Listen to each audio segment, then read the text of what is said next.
We're live on the record. I guess I'll keep my comments. That's right. Exactly what it is. Sir? All right.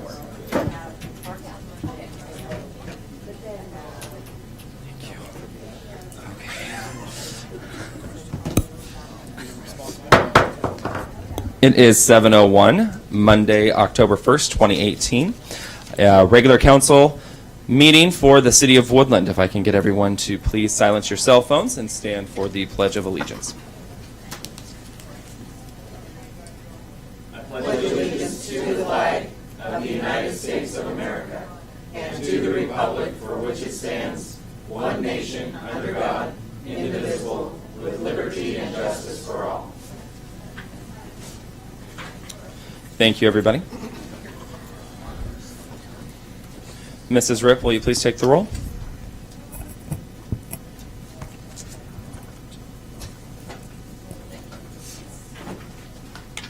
Councilmember Graham? Here. Councilmember Rounds? Here. Councilmember Plaza? Here. Councilmember Chapman? Here. Councilmember Humbert? Here. Councilmember Frederick? Here. Councilmember Benjamin? Here. All right, everyone is here and accounted for.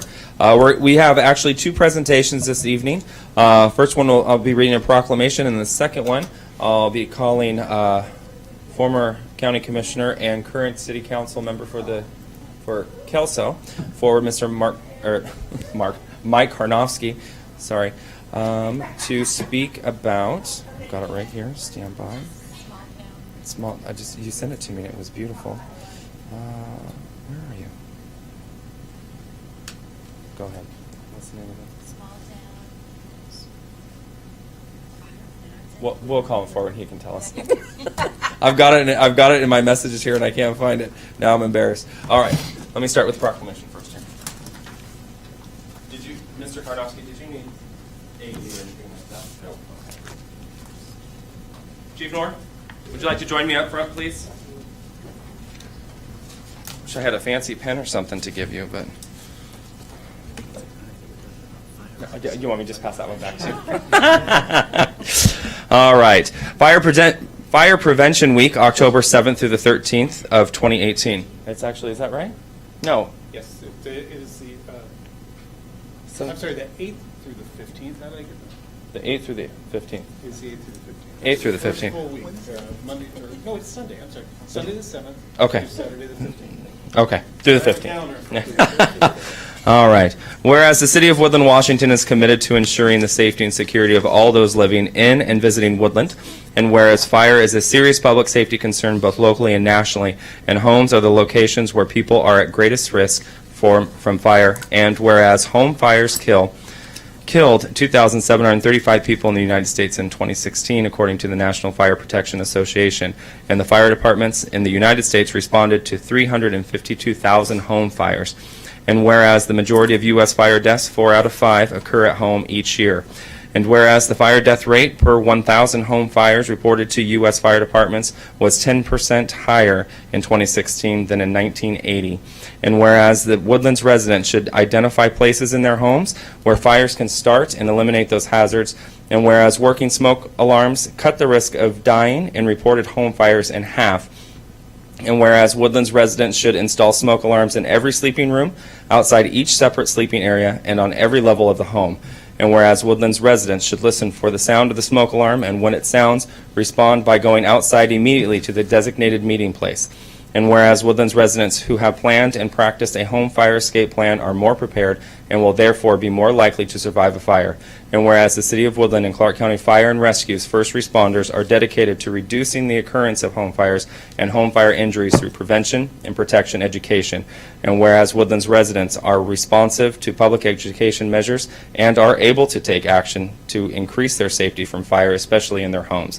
And whereas the 2018 Fire Prevention Week theme, look, listen, and learn, be aware, fire can happen anywhere.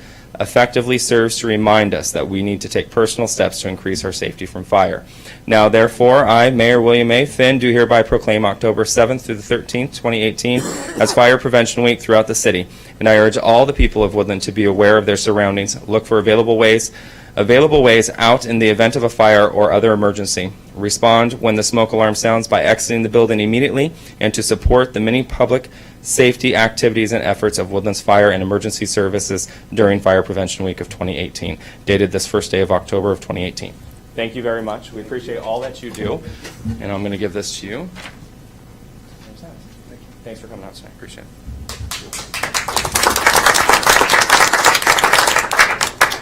And about halfway through, I realized why I thought the dates were wrong. The Young Marines are coming next meeting, and that's a later date. I was getting you mixed up with the Young Marines. It's the uniform. You did a good job. You got the mixed up. Thank you. I appreciate that. All right, Mr. Karnofsky, I'll have you step forward, please. We appreciate you coming out this evening. Who won the game? Toledo beat Toodle, so. Okay. So, anyway, always glad to be here to speak to my second favorite city, and I really enjoy Woodland and appreciate everything you do here. Tonight I wanted to talk about having a person named Becky McCrae come and do a review walkthrough of the city. She specializes in revitalization of downtowns. I heard Becky McCrae speak at the Association of Washington Cities meeting in June, and she gave 3 presentations. I actually changed my schedule, what I intended after I attended her first presentation. Mayor Reuter, Councilor Cipolla, and Adam Schmee were also there, heard a couple of her presentations, and also Kurt Saka, city manager from Longview, and Mary Alice Wallace heard her presentations.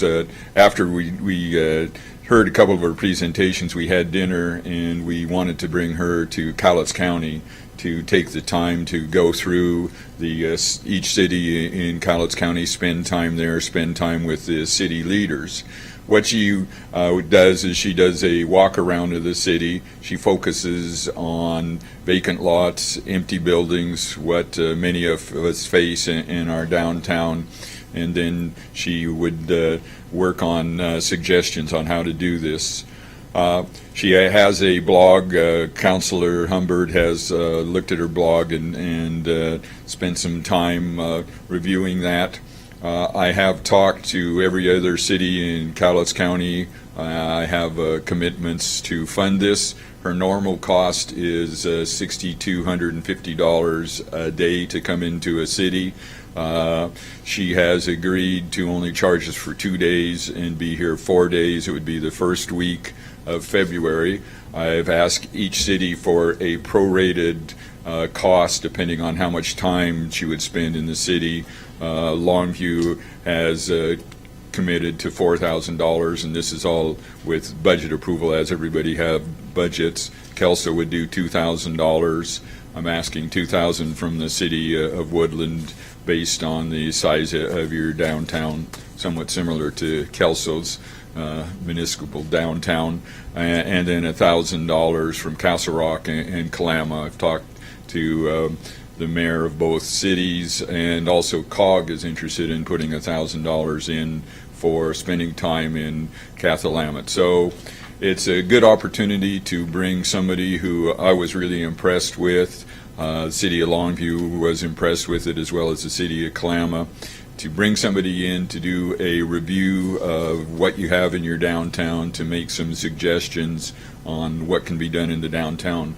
For Woodland, we were talking about doing it on a Tuesday, giving an opportunity for her to speak to the chamber, and she will arrive on Monday if there was a time we could come here to the council meeting. So anyway, that's the request. That's some background information. If you have any questions, I'd be happy to answer those. I'm just going to add, I was not able to attend that AWC meeting under prior commitment, but I have been reading her blog. She sends me stuff. She's amazing. I can't wait to meet her and to hear her.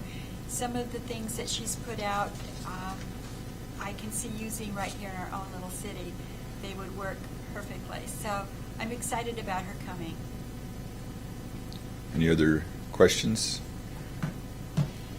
All right, thank you. Thank you, Mr. Karnowski. I appreciate it. There we go.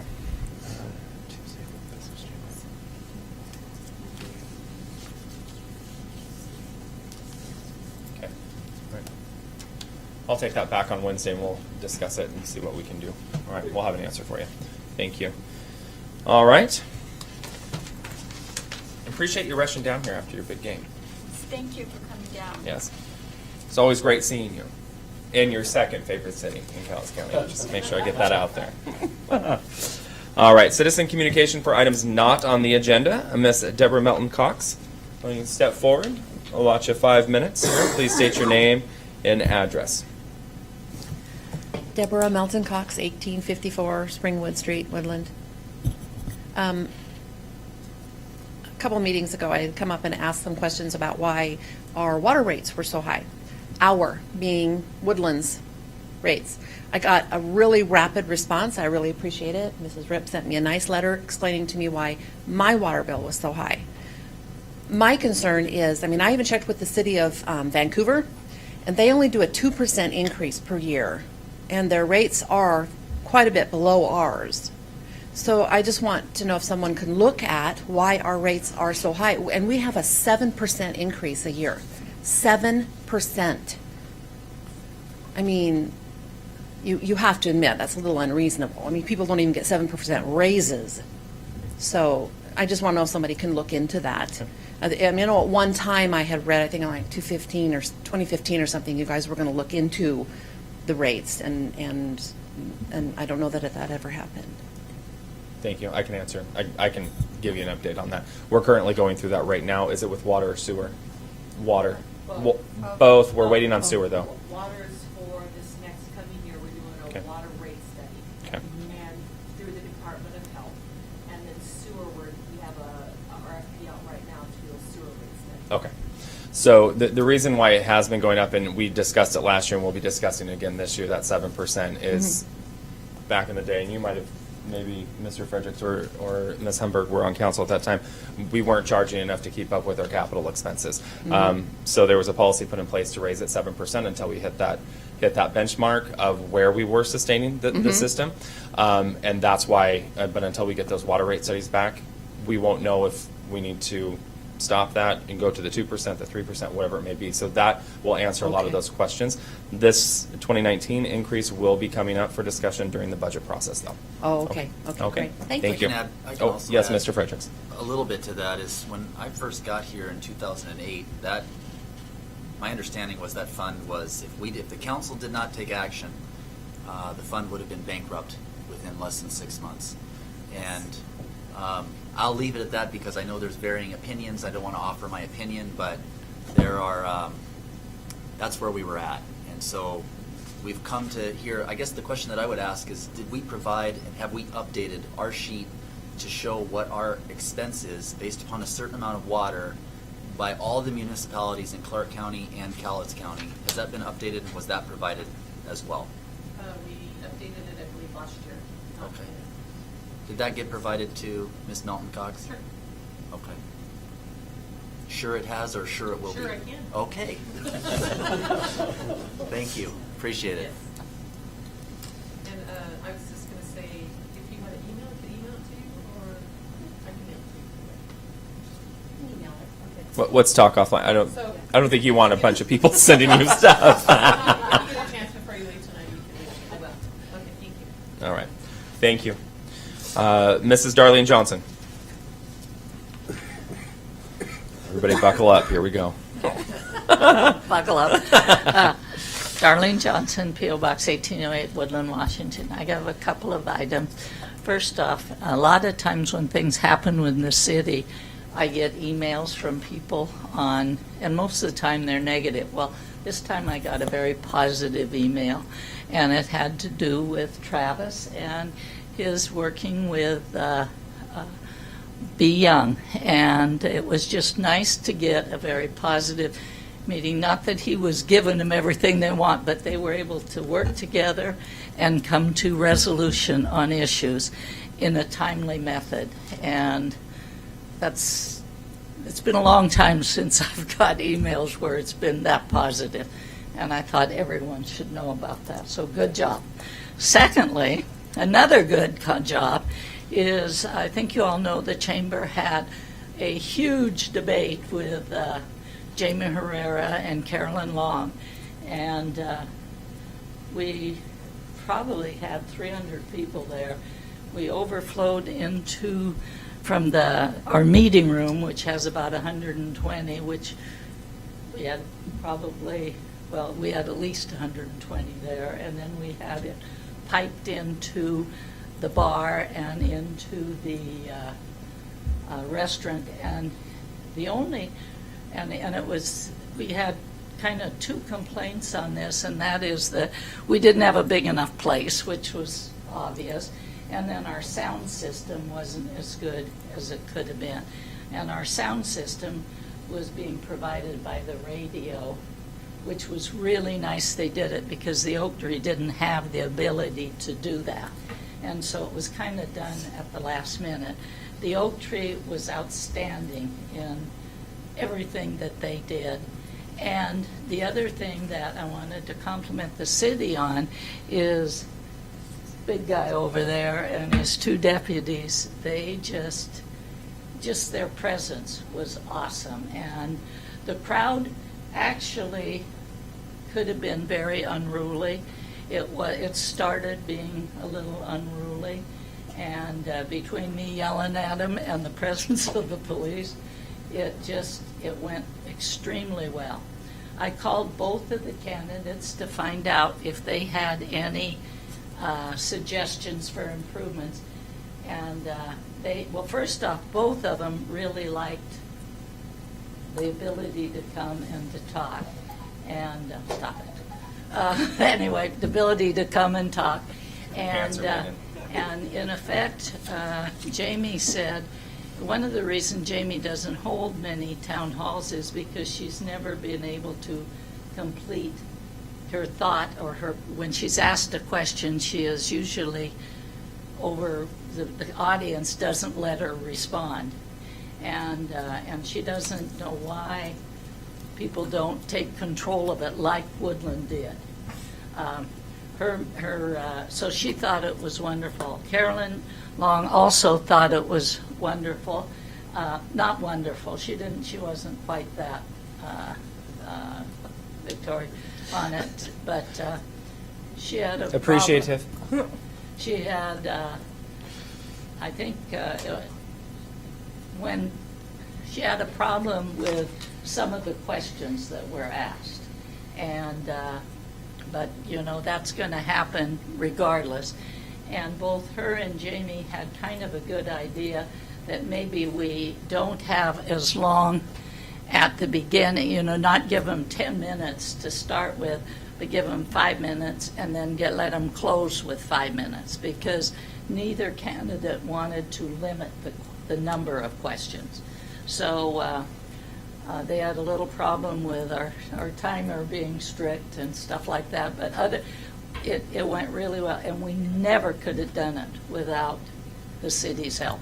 Never. And it really put Woodland, on the map. And not only that, but they've got, the radio stations want to come down and do it. We have a little bit of an issue because the Gambling Commission has to okay broadcasting live from a place that has gambling. And if we can get that handled, we'll be having the radio stations and maybe the TV stations here again, because we had OPB, we had 3 local stations, 2 Seattle papers, and of course the Columbia and the Reflector, and so we had more coverage than I think we ever have. Then the next thing is tomorrow is the debate or the program with Richard DeBolt and his opponent.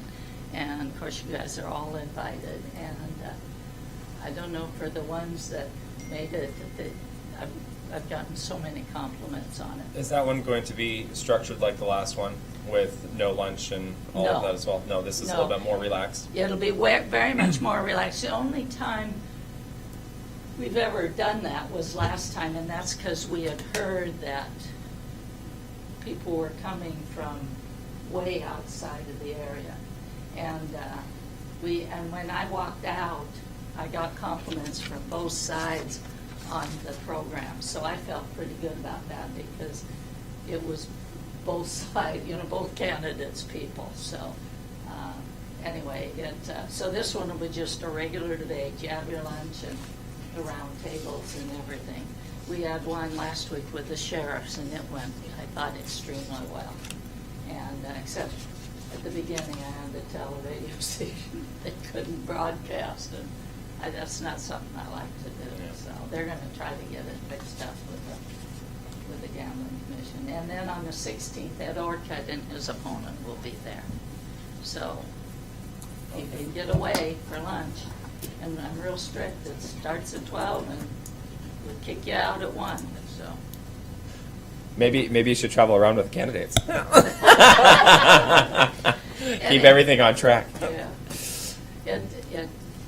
Well, Carol and Janice and Giovanni. Well, no, you weren't there, were you?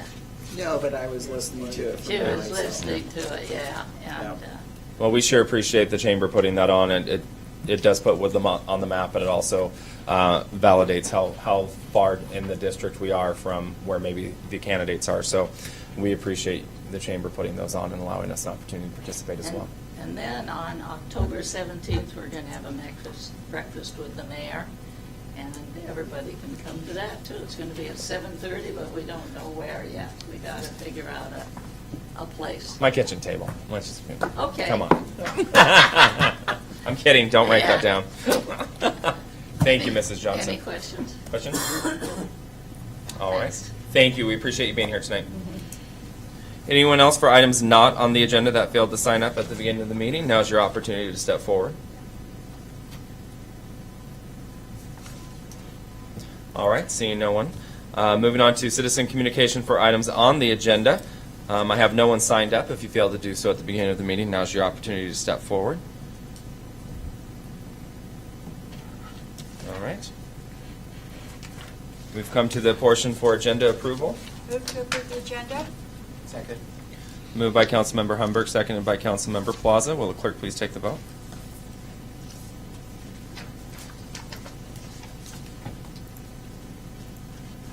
Councilmember Chapman? Aye. Councilmember Benjamin? Aye. Councilmember Plaza? Aye. Councilmember Fredericks?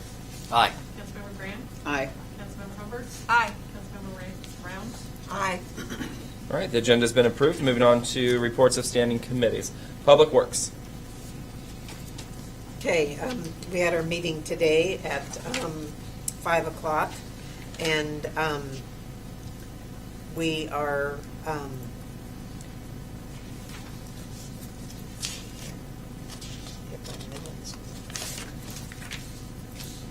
the lift station, the second pump was installed last Friday. Also, the catch basins clean out, catch basins completed, 3 large dry wells are left. Potholes, this will be done same time as asphalt project.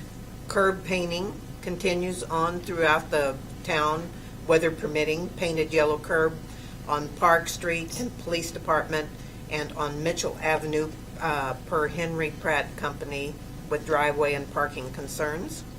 Asphalt repair, bids have gone out. We've received them and we've reported that.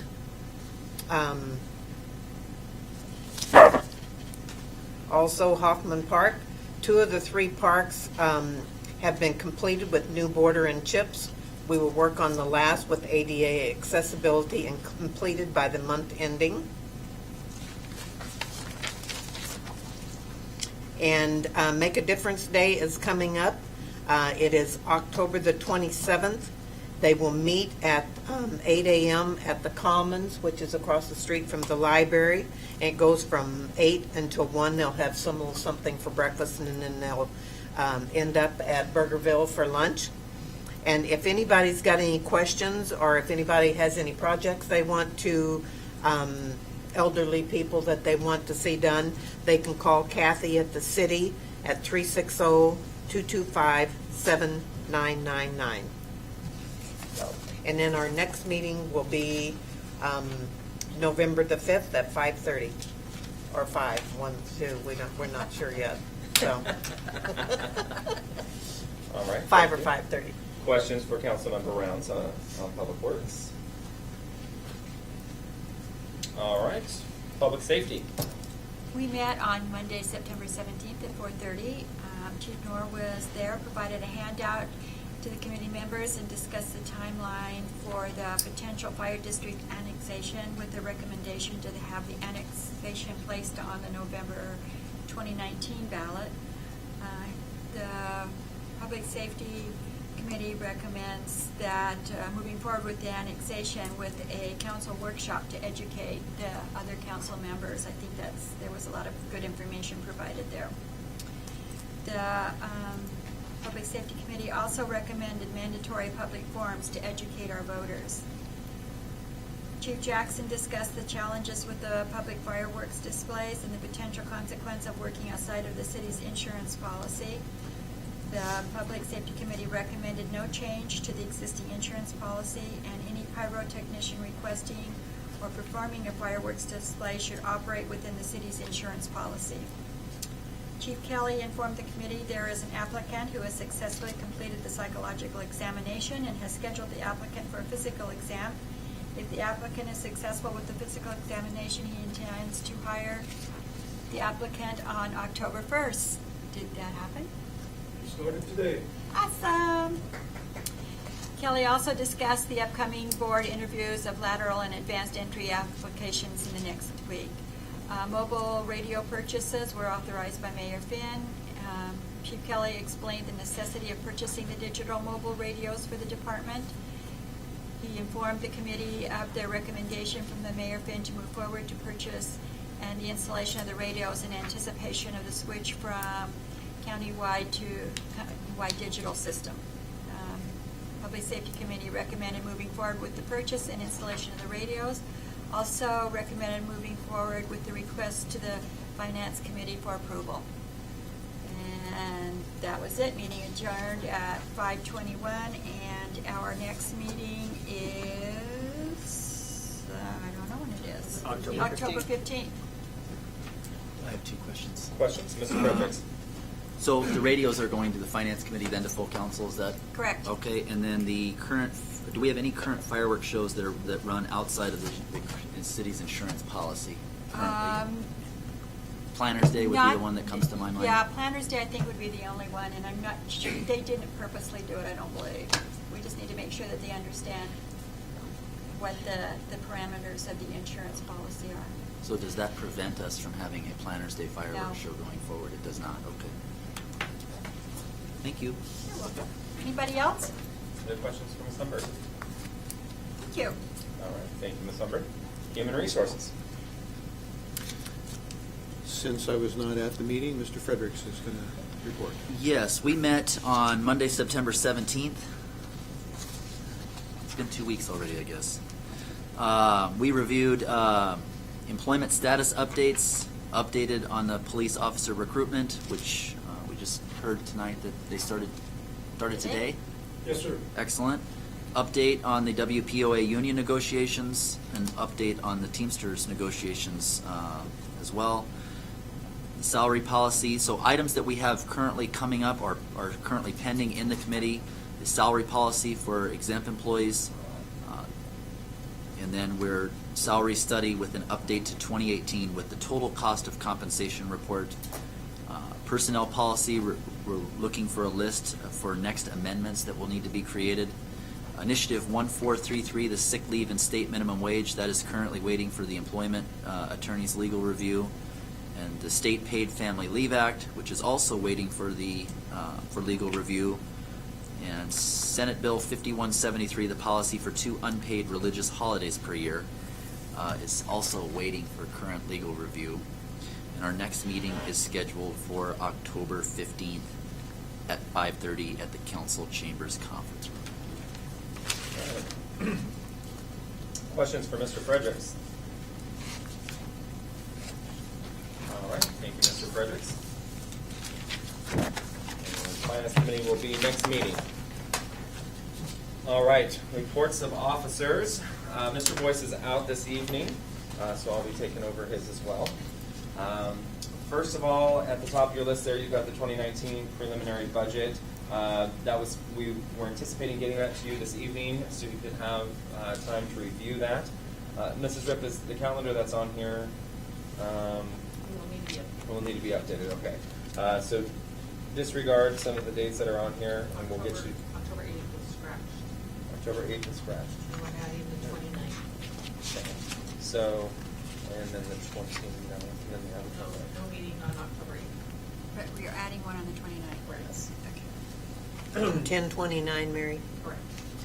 So due to some, we're running into a few challenges this year, but instead of giving council an incomplete product, we just need a little bit extra time, and I'm sure you can appreciate the value in Appreciate that. that.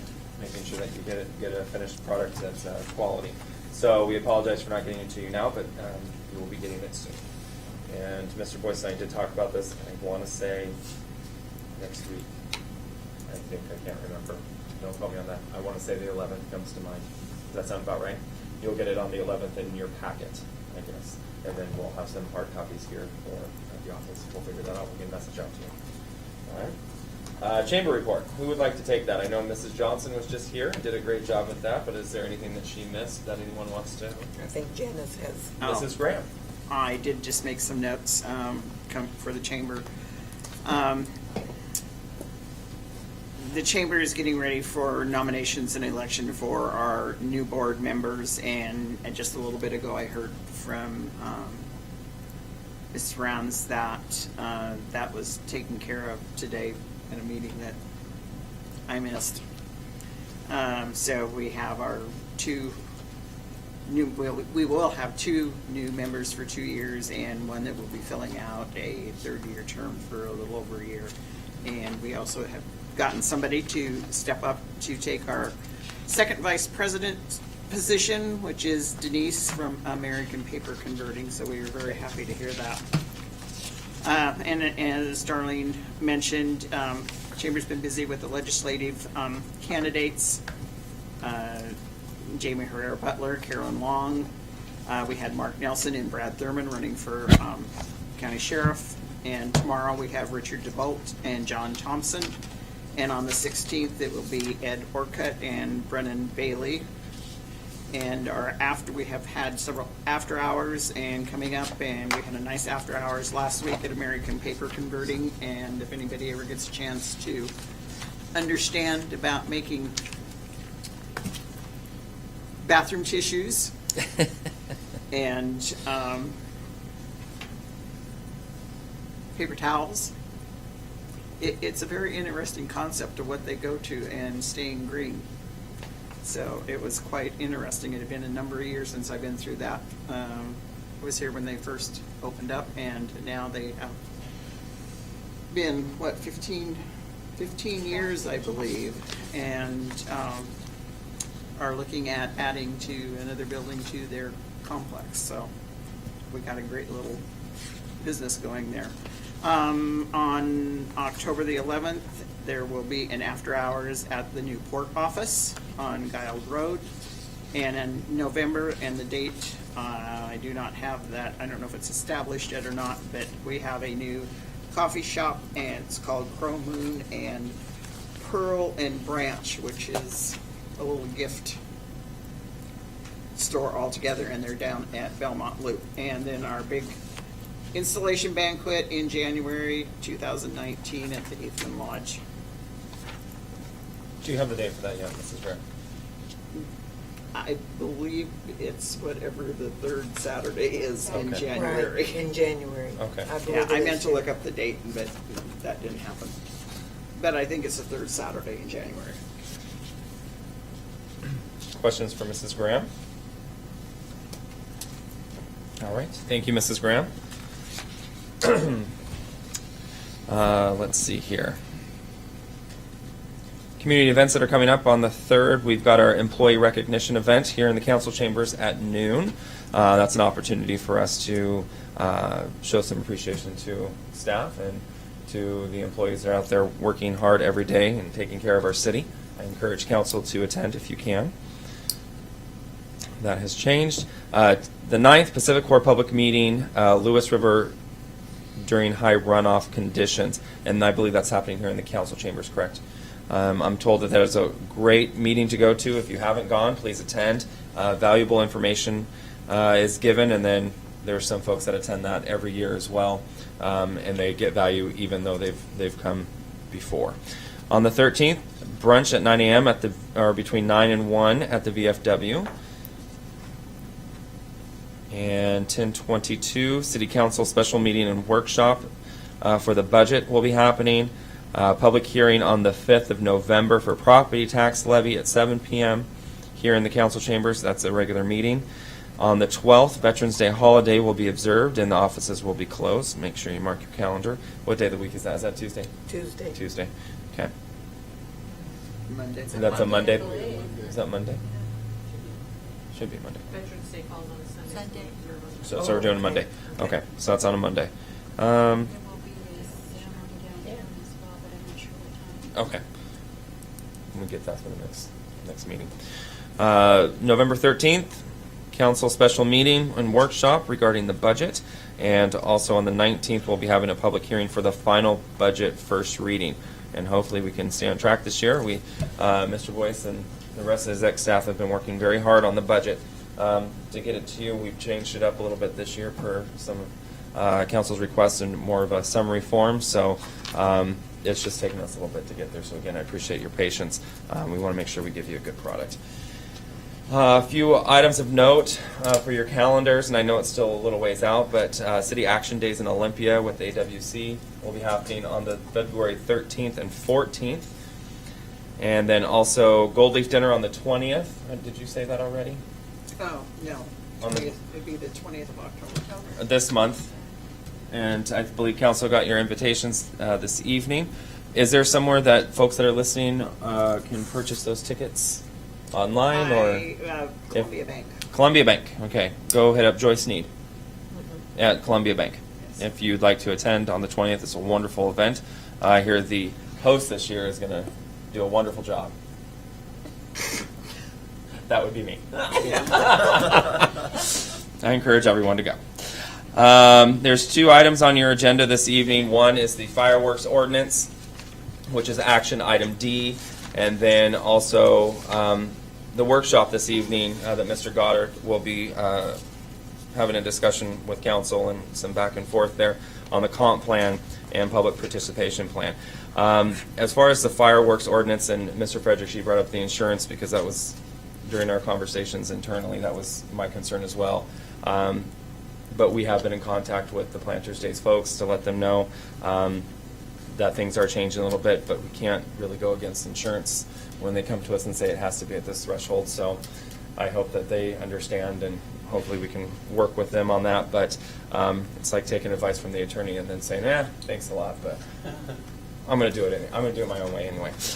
So in order to keep the liability off the city, we put that in there and are doing the threshold that we're told to.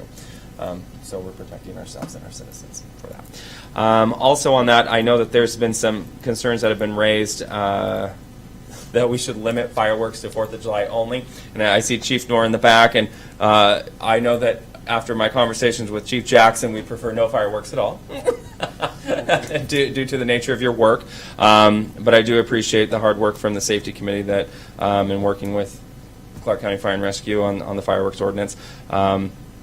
I don't think that this is perfect, not that criticizing anyone, but I think there's still going to be some critics within our community that would ask that this would still be on the 4th of July only, and I believe that this opens up a few days before. So this is our first reading, so I guess my thoughts on the whole thing are I wish that we could keep it to the 4th of July as well, as unpopular as that may be, but I understand there's been some back and forth between council and staff and those that would be responding to incidents within the city. The community development item that's on your agenda for the workshop, I hope that I've already getting some feedback within the community. At football games and at the grocery store. So I encourage each citizen within Woodland to participate in this process and don't get caught behind. So there are a lot of things that are coming or have the potential to come when it comes to growth and expanding our urban growth boundary and possible city limits and on and on and on and all the developments that are happening within the city. So I encourage each citizen to be engaged in that process. This is your community, so make sure you have a voice in it. And that is all that I have. Ms. Randolph. Mrs. Rick. Well, it's been a busy month in the clerk's department. We completed our 2017 audit. The report was issued last week. We have good results, and that will be posted up to our website soon. It is available right now at the state auditor website. On September 11th, we had a deluge downpour of water, and City Hall had flooding in the back of the building again. So we spent a number of hours and time working on the City Hall remediation and cleanup. We are asking on tonight's agenda for a permission to re-roof the building. Tracy will report more on that. We have been working diligently on the 2019 preliminary budget. We sent out public notices and a number of bid notices in conjunction with Public Works. We are still working on the prep for the surplus sale. We went through some training and have started uploading our things to the publicsurplus.com website, and that will be going live pretty soon. I don't know exactly. We onboarded our new hire police officer, Chris Moore, today. And we're working on some other personnel matters. We have worked on a couple of liens for code enforcement and utilities. We've worked on the preparation for the fireworks code insurance requirements. Gina Anderson and myself attended the Washington Finance Officers Association Conference in Vancouver last week. And we assisted with the conference planning and education committee. The City of Vancouver did present the City of Woodland with the resolution thanking us for our participation in that, and also for the city and the council for allowing us to do that. I did attend some training with the state auditor's office on cost allocation last Friday. And we also sent Lori Cash and Jessica Hartman to a bars training class in conjunction with the pre-conference of WFOA. Audrey DeBilling also attended a payroll training and some Department of Retirement training that week too. We continue to assist our other departments on their projects and budgets. And just wanted to lastly announce that there is going to be a national test of the emergency broadcast system, which was previously scheduled and now set for Wednesday, October 3rd at 11:18 a.m. We understand that all cell phones could possibly be overridden by even if you have no silence. So we are stay tuned for that. We are going to be probably doing an emergency fire drill. Chief North, thoughts on the fire drill? All right. And then lastly, we've been preparing for tonight's reception for the volunteer council. Questions for Mrs. Rick? Thank you very much. You have a very busy office. We appreciate all the hard work that you and your staff do. Thank you. Chief Kelly. At the end of last month, I met with the Human Resources folks at CRC to discuss the substance abuse policy revision. They asked for a little advice, and we put them in touch with the Washington State Patrol. I was going to talk to them about some identifiers for substance abuse and levels of intoxication, depending on what their employees may be involved with. I also pointed them in the direction to purchase a portable drug test unit. So if somebody's under the, or suspected of being under the influence, they could take care of it in-house inside their policies. We completed our field training with the Kalama Police Officer David Kearney, who I think is probably out by himself in Kalama as we speak. So he was successful in that. Conducted interviews for entry level. I had two entry level applicants come in and have a conversation with myself and Sergeant Keller. And then last week we conducted some lateral entry applicants, and then we're waiting for the civil service to certify the list, and then we'll move forward with either entry level or lateral entry or lateral level employees. We provided security for, as Mrs. Johnson said, we provided security for Representative Herrera Butler and candidate Long. The Oak Tree, and Oak Tree staff was great. And I think she covered that, so I won't beat it up again. We had Donnie Connor attend the College Safe Kid meeting, as she always does, and she does a great job with that program. Attended Public Safety Day at Verizon Wireless in Hillsborough, discussion on available resources for us as first responding agencies. And we talked of potential public safety programs that are going to be available for wireless priority service in case of an emergency. And then as long as our call volume allows, we'll continue to have officers present at the Woodland High School athletic events. And they're trying to get over there every Friday, and as you guys have already heard, we have recruit officer Chris Moore that began employment today. So what you guys don't know is we're sending him to the academy on the 23rd of this month. Oh, wow, that's fast. So he should be back the middle of March and begin his field training. So we're pretty excited about that, as well as he is. So, looks good to have him. And that's it.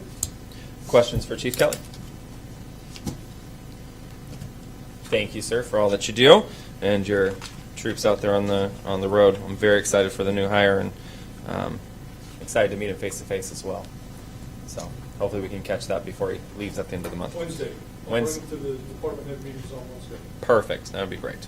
Thank you, sir. Oh, and Wednesday I have coffee with a cop. Oh, I was going to ask you about that. I got an email. Are you doing that? Yes, sponsored by McDonald's is hooking us up. And Okay. had a very good email conversation with the folks that are arranging that. I'm looking forward to it. And that's from 9 to 10? Yep. And who else is attending? Is it just I may you? be slightly delayed getting to the department head meeting. Don't forget our volunteer. Had a yearbook. 11:30. Okay. But, Here? Yeah. Okay. Yeah, I'll probably be a little late getting to the chamber here, so. Mrs. Rip was just putting me on notice because Tuesday or Wednesday? Wednesday. Wednesday. It's Wednesday. Just putting on me notice because I like to talk a lot, so we'll have to wrap it up fast, is what I'm hearing. Yeah. But Okay. the new officer is going to come with me, and should call volume allow, one of the other officers will be with me. Perfect. Thank you for that. Chief Knorr. Thank you. In September, we had 85 incidents in the city of Woodland. 3 of them were fires, 66 EMS calls, 9 good intent calls, and 3 false alarms. So it was a fairly busy month. I kind of watch what goes on around the full district on a regular basis. It's always interesting anecdotally how things happen, and I would call September car fire month. I don't know why. Car fires throughout the district on a regular basis. As we know from earlier in the meeting, Fire Prevention Week is next week. We will present fire safety education to first and second graders at the primary schools here in the Woodland School District, as well as all the other schools within our service area. We tentatively renewed our contract with the Cowlitz Tribe.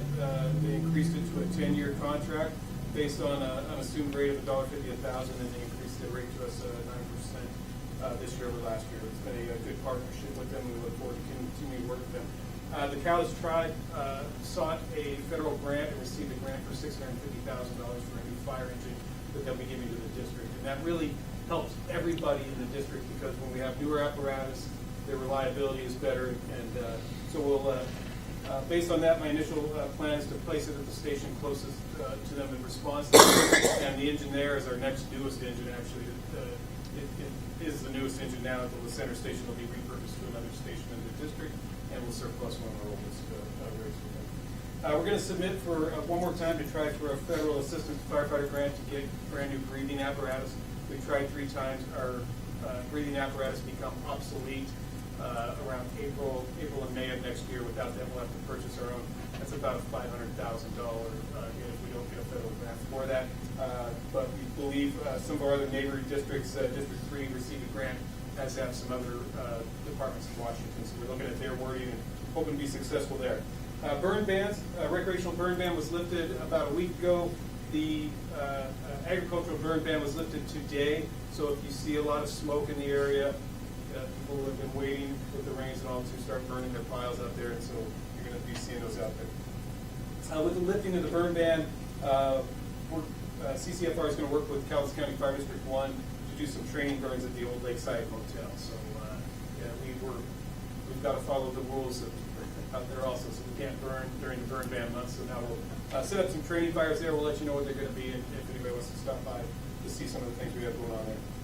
At our last Board of Commissioners meeting, I just want to mention that Community Development Director Travis Goddard came and made a presentation on the possible plans in the city for some growth, and gave us an opportunity and gave the elected Board of Commissioners a chance to look at how some of those growth items might affect us as a fire service provider. So really appreciate that information, and several made comments to me afterwards that it was very straightforward and a good time to learn a little bit about what Woodland has in mind. I also want to thank the Public Works Director, and Tracy is always here for us for everything we need on the Public Works side. We got the flagpole moved from the old station here to the new station. So that is all I have now. Any questions for CCFR? Questions for Chief Norr? Are you guys participating with the library to burn down the old funeral home? Or is that not on the table yet? I thought that was in talks, no? For training purposes, I'll work Yeah. almost anything you like. I'll send you an email.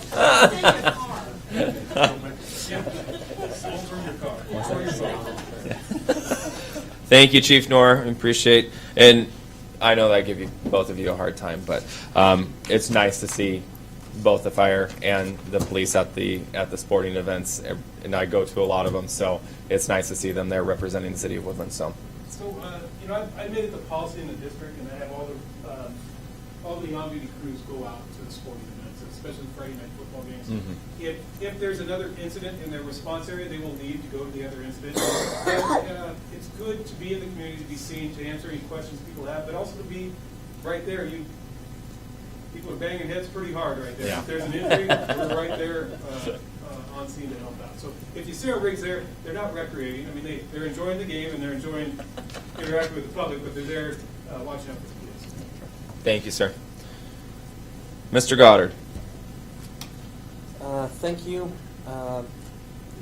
So this month, in this last month, we've managed to get a couple new projects out the door. So the IGS, which was the little yellow building that was demolished earlier in the month.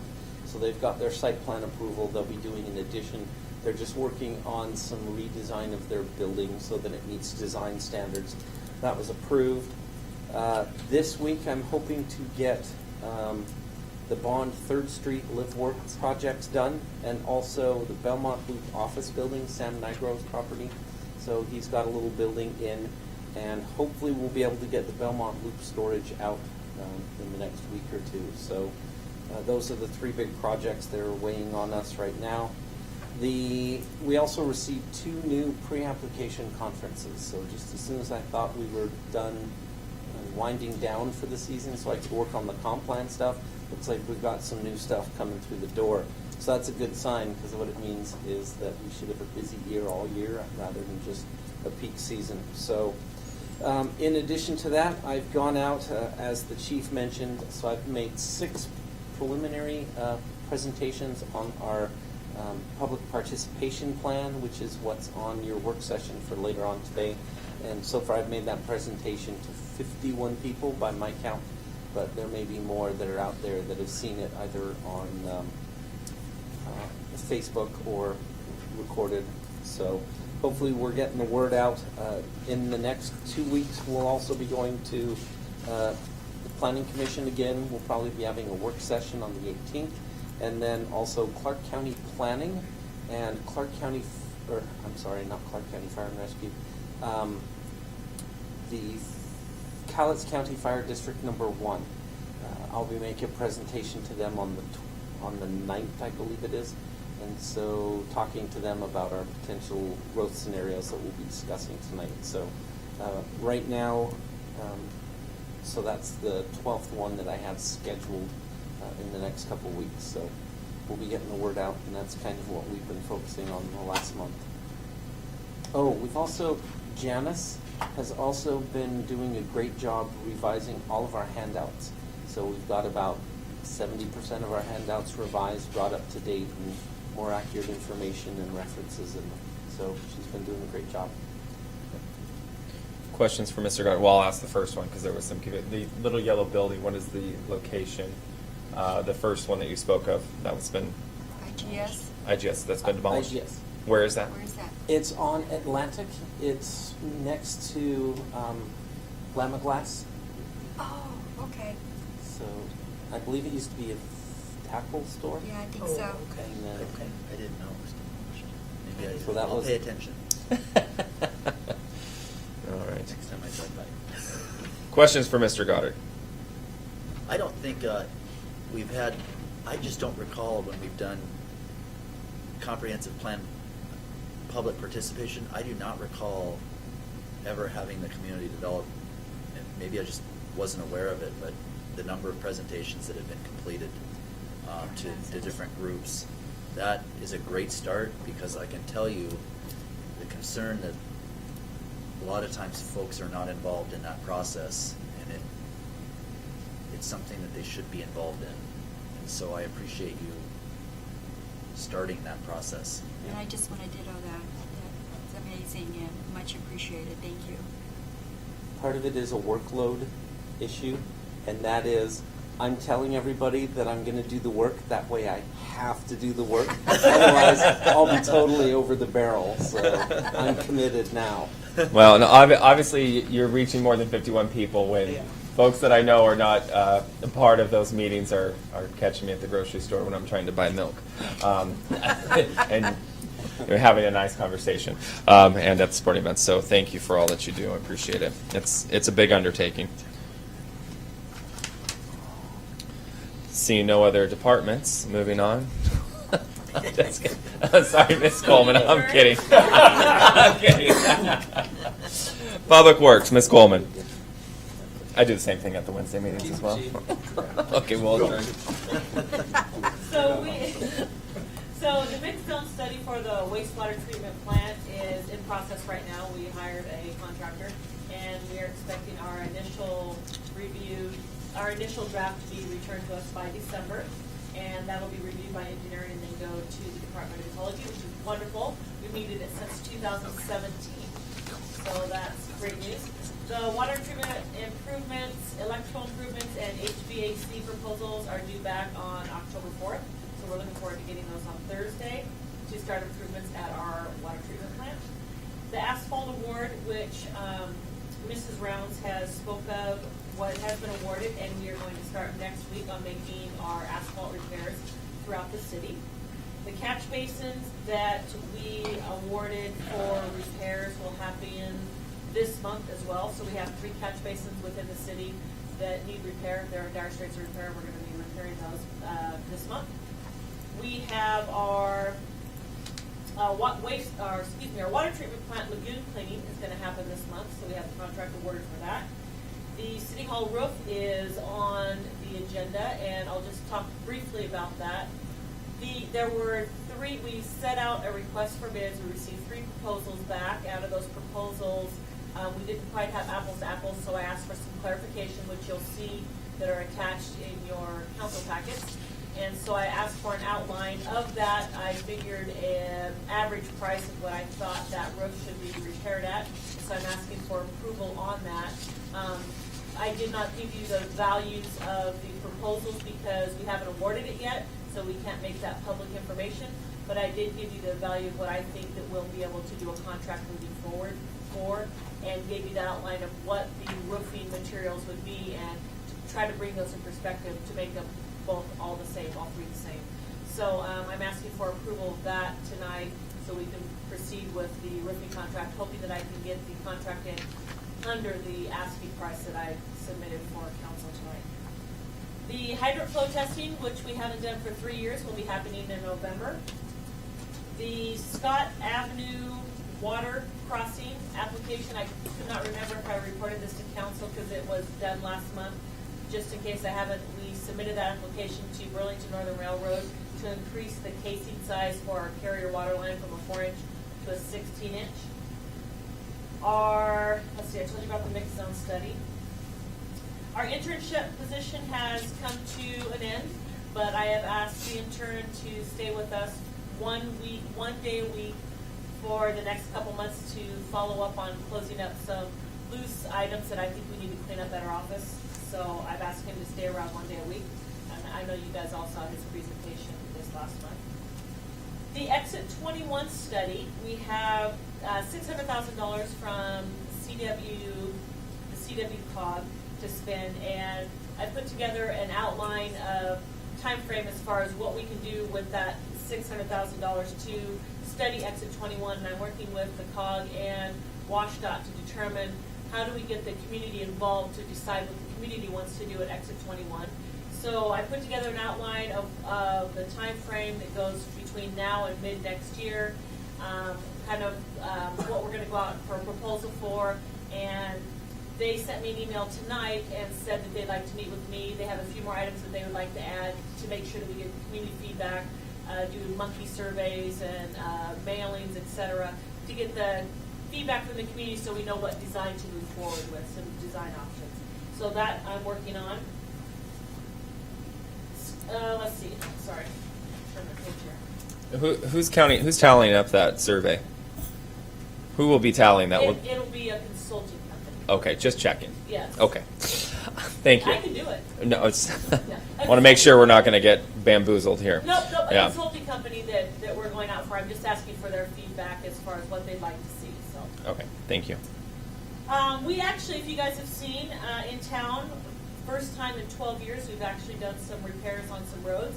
We did CC Street between Pacific and Park, which was in dire straits. I'm sure you guys are aware, and there's many more streets in town that need repair, but we started there. We also did the Davidson Alley behind the Port of Woodland, where they used to be located, and then we did a small area of 2nd Street. So that's the first of the process moving forward to get back on track with our road repairs that, like I said, that had been happening for 12 years, with the exception of Pacific Avenue, which depleted the funds a couple of years back. But with that, I wanted to say a lot of people are asking the question in regards to why is Cowlitz County out here working. The reason why Cowlitz County was out here working was because we have a contract with Cowlitz County at reduced pricing, and so we were able to get these roads done at a price at a third of the cost which we would if we had to go out for a contractor. So that's the reason why we contract to Cowlitz County. And let's see, training, we had Mark Cook passed his water distribution manager test one, which is wonderful.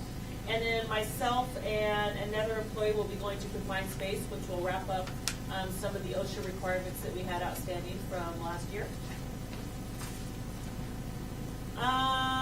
Safe routes to school. So we were contacted by, I shared this in, I believe, 2 council meetings.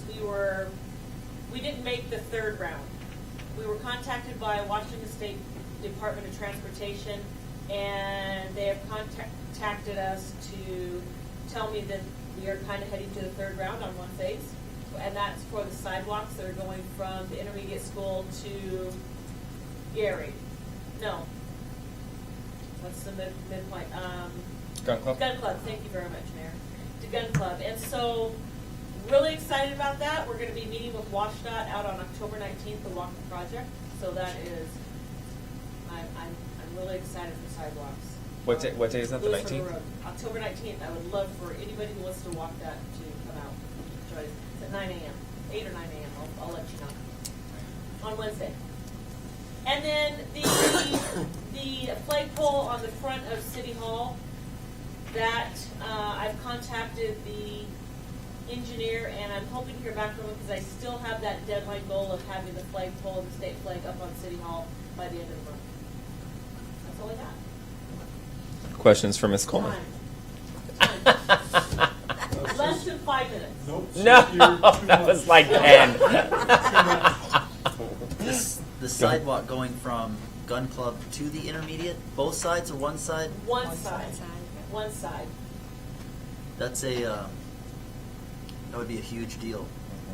Because I don't think the state has really done a nice job of keeping up with the population increase in that area, and we have a lot of kids who are on Lewis River Road walking to and from school. And there's a lot more traffic. So that would be a huge deal, and if I can make it, I will be there. It's kind of tough for me during the work week because I Do you have work. vacation hours? I have several, but I burned several of those Just- already. I think the biggest thing on this project is it's been tackled in the past, what I've been told. It's hard because there's a lot of right-of-way issues that we have, and we're working on resolving that. So I actually hired an engineer on the side to start looking at our right-of-way and really where is the center line of State Route 503, et cetera. Also, where's the drainage going to go? That was part of the challenge, is where are we going to drain? So working with the state on that, I'm excited just to have just a little piece for them to move forward. I don't put it all on the state due to the fact that that's all our development, that's within our city limits. Right. And so it should have been our doing as well as development went in there to say, hey, what are we going to do about this community growth, 20 years ago or 10 years ago? How, we know that they're walking to the school, and we know that they have to go along State Route 503, so why wasn't that looked at? But, so it's really, neither here nor there, but the point is that we're making a little headway, and if it doesn't happen this year, we're going to go after it next year too. And so the reason there wouldn't have been sidewalk development then on the new, right off of Hillshire, if you go up, there's new homes that are developed Yes. on there. Is that because that was approved 10 years ago? And was- that's why there's no sidewalk improvements directly on Lewis River Road? So it's my understanding that all of the older communities, I would say the communities that were developed in the 90s, that if you're heading out State Route 503, like you're going out towards Cougar, it would be on the left-hand side, so the north side of State Route 503. Because of the fact that you came off State Route 503 and all the communities were inside their own development, their own cul-de-sac, they didn't require anything to happen on the backside. Similar to the Sequoia Park. We have Sequoia Park. Nobody followed through and required for Sequoia to put the sidewalks in behind there, although there's an access point that goes from that Sequoia Park subdivision to State Route 503 so they could walk along there, but no sidewalks were required, which was before a time that Travis and I had come here. So Yeah. one of the things we're saying is why wasn't that followed through with, which is fine, it wasn't, but now we have to go out for these grant dollars to finish those up. So I don't really have an answer as to why. I just know that because of the fact that there were cul-de-sacs, they didn't figure there was immediate access, so they could probably request that, which technically we could have. Well, I appreciate you leading the charge, both Yeah. you folks, in driving that, because that's a huge thing for our community. And so, Yeah, I hope it goes through. thank you. Me too. Other questions for Ms. Coleman? Thank you for all that you do. Appreciate it. All right, it is 8:09. Okay, whoa. We're going to take a 6-minute break. There we go. Thank you. No, it's 8:09. It's 8:09. Okay.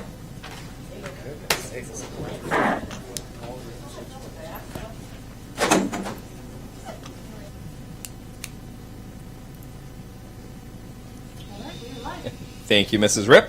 All right, it is 8:17. We're back in session. Before we move on to consent items, Chief Kelly, do you have dates for the opioid? So Rotary should have been mentioned about their opioid talk that they had with the DEA Seattle Yes. gentleman that came down and spoke. But I understand there's a series or there's another talk here in Woodland. Yeah, it's a 3-night town hall. Okay. Yeah, the first one will be this Thursday. At the high school. Yes, and then the other ones will be announced as time goes on. I think towards the end of the month and then the beginning of November or November, and then December. I'm not positive on the dates yet. Who are those geared towards? Anybody. Anyone, okay. Yeah, anybody's invited to come. The sheriff's there's gonna be some Q&A, there's gonna be some informational folks, information provided by Okay. folks from somewhere up north, Longview, Kelso. Do you know what time that's supposed to start? 5:30. 5:30. Okay. 5:30 is dinner, and it's Oh, there's dinner? Yep. I don't know if What? there's gonna- What? I'm sorry, what? Let's back up. 5:30 I don't dinner? know if there's gonna be cake, Mr. Mayor. I don't. I love my cake. It'll be at the 5:30 high upstairs. school in the library. Oh, okay, upstairs. Okay, perfect. And Is the this- sheriff has done this On the fourth, up north, and then Yes. Longview is, and now he's doing it Okay, here. that's nice of him. Is this Perfect. the same meeting 3 times, or is it 3 different meetings? 3 different meetings.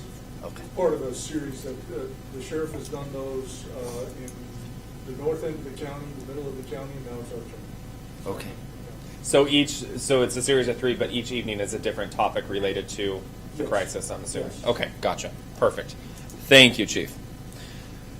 All right, we've come to the portion for consent items on the agenda. What about the ad hoc committees? Oh, I forgot, I'm sorry. Let's just- I'm sorry. Let me back up here. Reports of ad hoc committees. Ms. Humberg, Wahkiakum Council of Governments. Our last meeting was held Thursday, September 27th. We passed the resolution for our budget amendment. We also passed the resolution for the employee health benefit and the regional transportation. And there was a presentation for regional transportation, part of what happened. Tracy spoke about it in the vote. Okay. So that was exciting to hear that. And then resolving loan fund will continue. Our second quarter financial report was presented, and the cog has a new logo, so it's kind of cool looking. Our next meeting will be October 25th. All right. And we'll just have you roll right into DWR. I was not able to attend the DWR meeting Okay. this month, but I do know that because the port office has now moved, the meetings will be held the second Tuesday at the Grange Hall. Second Tuesday at the Grange Hall, 9 a.m. 9 a.m. All right. Did anybody else attend DWR this month? Travis, did you go? I'm sorry? DWR, did you attend that meeting this I month? did not. Okay. All right, thank you very much. And the only HWC I have right now is mark your calendars for the February 13th and 14th. All right, now we've come to the portion of the agenda for consent items. Mr. Mayor? Yes, sir. If I may, clarification on that. It's sponsored by the Youth and Family Link, the Longview Anti-Drug Coalition. Oh, okay. Thank you. So they'll be kind of a host, and Okay. the Sheriff, Chief Herrera, and I will speak. Okay, perfect. Thank you, sir. I'd like to pull C. So I'll make a motion to approve the consent items A and B. Second. Move to approve consent items A and B by Councilmember Fredericks, second by Councilmember Humbird. Will the clerk please take the vote?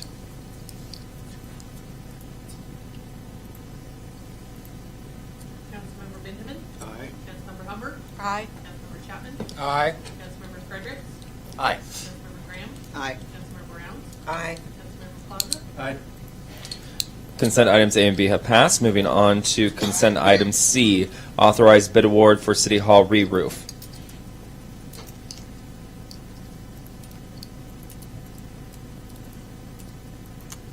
Motion to approve action item C?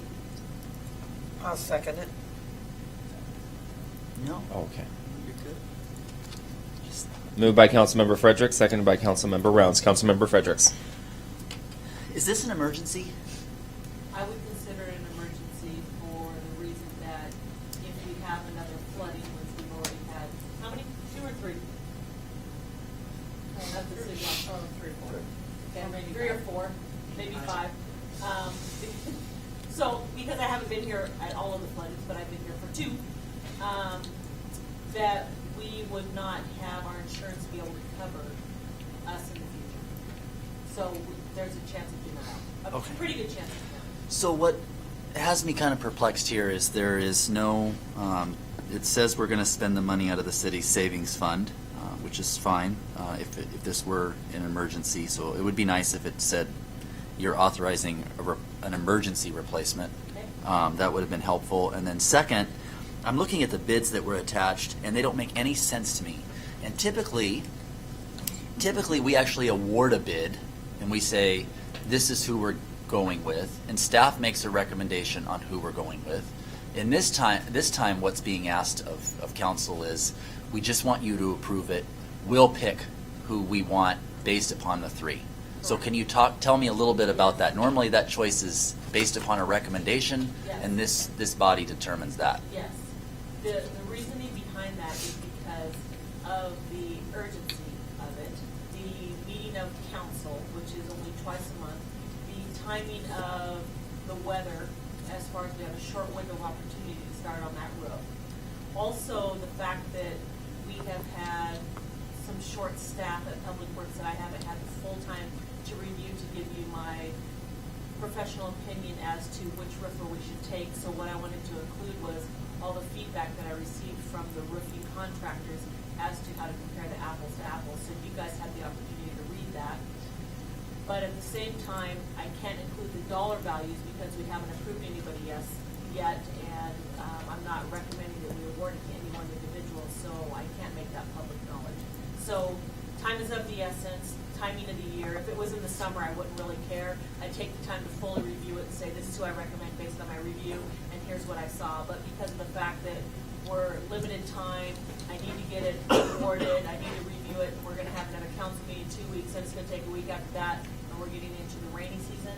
I wanted to go ahead and make that decision on my own accord, have time to review it possibly tomorrow, this week, get it awarded and move forward. Okay.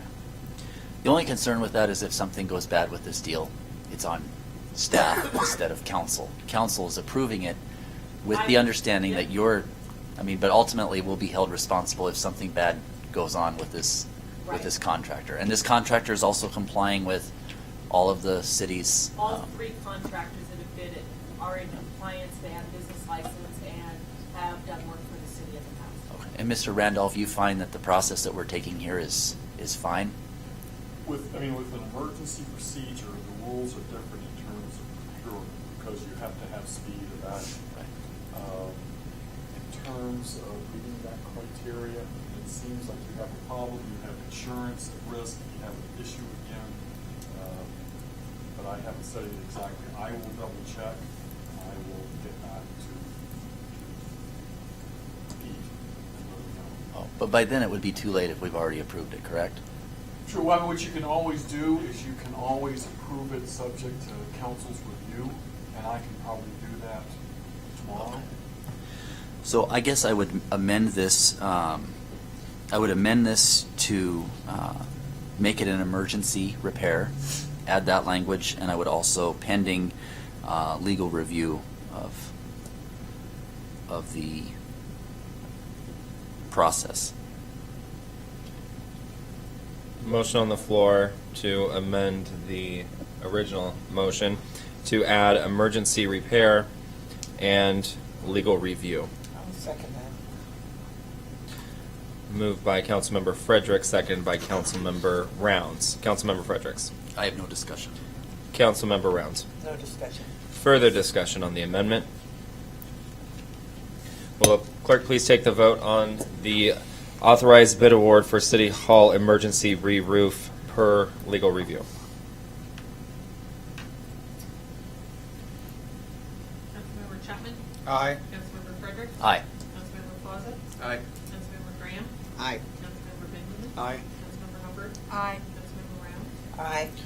The motion has passed. Back to the original motion with the amendment. Mr. Fredericks. No further discussion. Councilmember Rounds. No further discussion. Further discussion? Will the clerk please take the vote on consent item C with amendment? Councilmember Fredericks? Aye. Councilmember Rounds? Aye. Councilmember Benjamin? Aye. Councilmember Plaza? Aye. Councilmember Graham? Aye. Councilmember Hubbard? Aye. Councilmember Chapman? Aye. Consent item C has passed. Moving on to action item D. Ordinance number 1414, amending Woodland Municipal Code 14.28 relating to fireworks, first reading. to approve is presented. Second. Moved by Councilmember Humberg, seconded by Councilmember Plaza. Councilmember Humberg. Safety Committee went over this, talked about it. I believe it's good to go. Councilmember Plaza. Same. Further discussion? Mr. Fredericks. I'm one of those critics that don't think that this goes far enough. I am a firm believer of celebrating Independence Day. I think it's great. I am not a firm believer in celebrating July 1, July 2nd, and July 3rd. I'm also not real interested in, I'm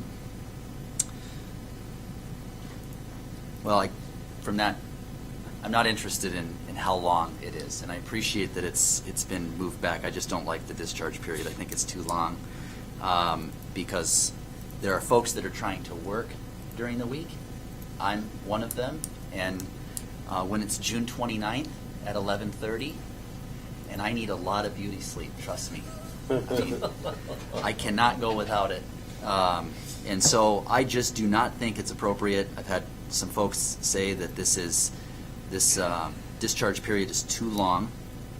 I'm also concerned about the penalty. Has our prosecuting attorney reviewed this penalty language, and is it appropriate to charge someone with a misdemeanor for violating any provision of this chapter? Have we inquired with the prosecuting attorney to see if a misdemeanor, and why does this rise to a misdemeanor how do you determine a misdemeanor versus a civil issue? Infraction Civil infraction, yes. by designation, and it involves different things. But no, I mean, as far as I know, I don't think Fred has been consulted. So then in my mind, if we haven't consulted the prosecuting attorney, we can pass this all we want. But if indeed one of our police officers decides to provide an infraction, what is the likelihood that our prosecuting attorney would agree with the provisions that we're about ready to pass if he hasn't reviewed it yet? Is he? And I'm not sure in terms of the area of criminal law. If I understand it right, the misdemeanor was a designation by state law, and we just left it as it was. Got it.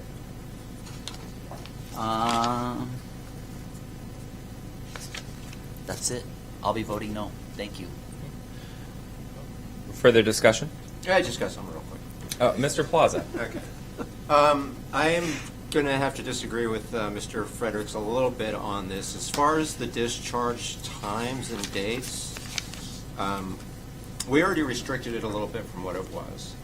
And I, myself, have a little bit of an issue taking a holiday or a set of days recognizing a holiday where we declared our independence from a tyrannical government just to have government say that we can't celebrate it. So I think that the times and days we have are fine. And it's just, You know what? Well done, Mr. Plaza. I'm sorry. I can't hold back. I can't hold back. Continue. Thank you. Wow. And as far as if we reduce it anymore, our police department is already stretched thin. And they're going to be getting calls from noon till night about people setting off fireworks. And they're going to be running ragged basically after ghosts. Because having gotten these calls myself before, people call about fireworks being set off. You get there and nobody knows where they got set off from or who set them off. So it's basically a waste of the police officer's time when there's other more important things to do. So I think that the times and the dates we have are just fine. So I would urge everybody to vote yes. What? Further discussion before we call on Mr. Fredericks again? Mr. Fredericks. So why are we having this discussion then? It's not because, otherwise we would just leave it open all year round and people could just shoot them off whenever they wanted to, which 10 years ago I'd have probably been for that. Maybe it's just for me, maybe it's just an age thing. I think. It's possible. But why are we having to do this? This goes back to insurance reasons. For what I mean, specific? That's one of the issues. I mean, because when we went over and looked at it, because fireworks have been declared by the courts as a strict liability. I mean, if someone gets hurt, even though no one was negligent, you still get held for it. And the issue that we have is I think we will get some complaints by some of the people that put on displays about how high the insurance is. But that's what our insurance company has asked us for, and it would be foolish for us to do anything that might put us outside of our insurance coverage if there were an accident. But to go back on a fellow council member's statement that was just made, isn't by posing those limits actually restricting our ability to effectively celebrate what our intent is to celebrate? Well, the distinction there is that, I mean, I think what we were talking about was that people lighting it off. The issue of what was covered is if there is a large display like you have on the night of the 4th itself, where you have a spectacular presentation, it's very popular, it's a public get-together, but at the same time there's serious risk. Normally nothing happens, but if something does happen, it could be major. Okay. We don't have it 4th of July show. Are you talking about 4th of July shows that are... I think we've got two separate conversations going on. It's Planners Day. I think Mr. Frederick is referring to private residents that Right, out. that's different from the display. Yeah, but that's what you're referring to. Mr. Displays Frederick. such as Planners Day, would it, Correct, I mean, the this- insurance requirements, has that put in a, are they not going to be able to do it anymore because of the insurance requirements? That could discourage it, but the reason is we checked with the city's insurer, and they said that's what the provisions that they would like. I don't know if there was any pushback to try and do it, but my thought is that if something happened and the insurance did not cover one of these displays, then it would be a catastrophic hit for the city and for the budget. And I don't believe we're handing out any misdemeanors currently to anybody at all. I wouldn't think. Did we issue any citations for 4th of July in the last 5 years? Not that I'm aware of. Yeah. Mrs. Ripp. So, I think for the first time this year, we had a fairly large display down at Horseshoe Lake Park that was outside of our regular Planners Day. And there was concern about the size of it, and that we had no regulations to prohibit it, and we had no permitting process. And this ordinance does effectively put that permitting process in place. And I just want to clarify as well. And that takes effect immediately. Yes. Now, the discharge The change of the discharge dates for the public displays. will not take effect until 2020, if approved. Right.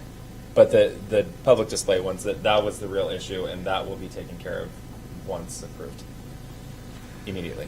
I'm a firm believer of celebrating July 4th, and I think we ought to continue that.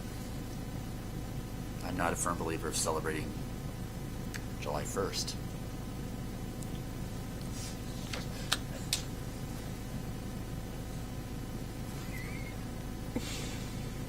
Further discussion?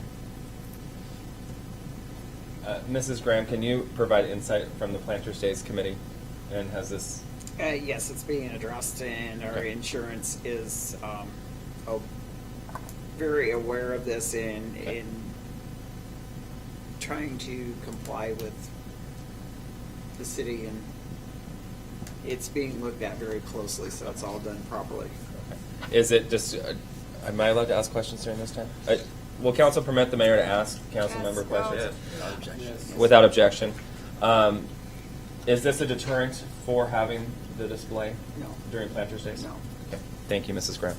And I do know that research is being done on other companies right at the moment Okay. to determine who we go with and what it's being researched now. And, so it may be a different company than what we've used in the past, that they do this particular thing for other community events and large displays. That as it goes to our insurance company that Planners Day has, yeah, we're paying through the nose for it, so, Okay. yeah. All right. So we may see some changes coming soon here. It will happen. Yeah. But, Yeah, it costs a lot to do this. Our insurance is gonna, even just for Planner's Day to begin with, as far as restrictions and regulations and stuff that we're going to have to be putting in place this year for the parade, the whole 9 yards, what we can and can't do, and who needs to provide what protection and stuff for your floats, et cetera, and so on.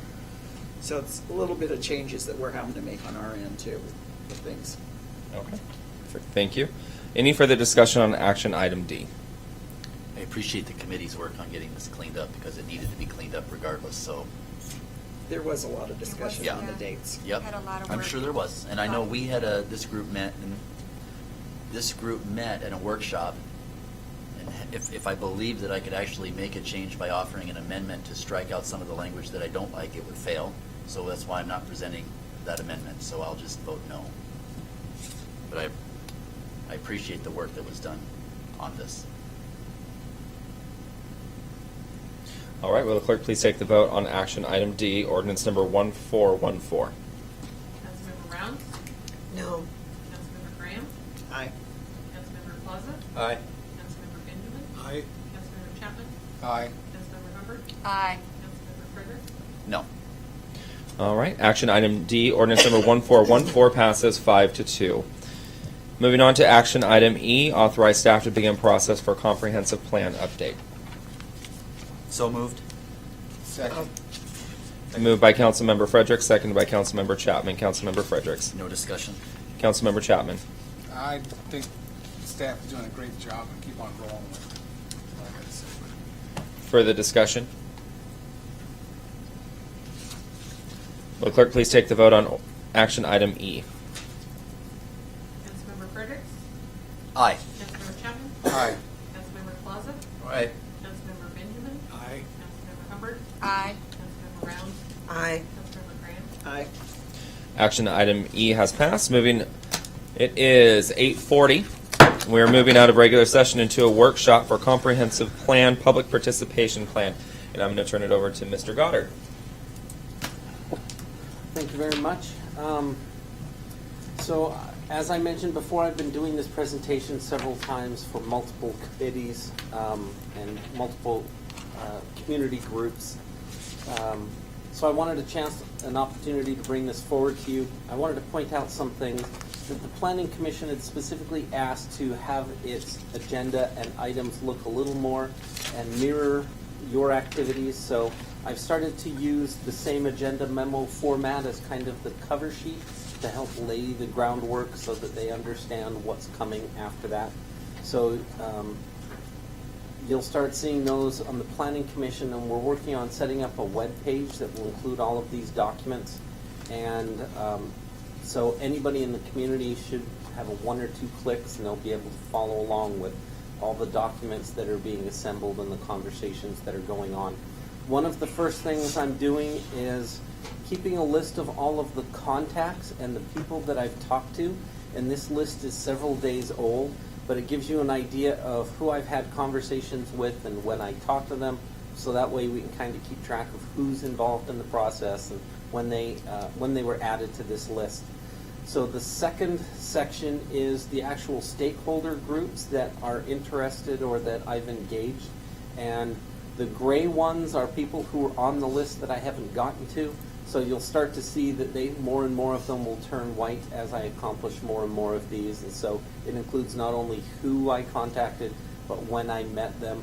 So that way, if they're meeting minutes or if they have recordings online, you can look and watch those and observe. So if someone says, I was at a certain meeting and something didn't make sense, you can double check and make sure that I'm giving out the same message at each meeting. I'm not necessarily changing my tune depending on who I'm talking to. So that's what this section is for. And then after that is kind of the staff people or the agency contacts that are also being involved in this process.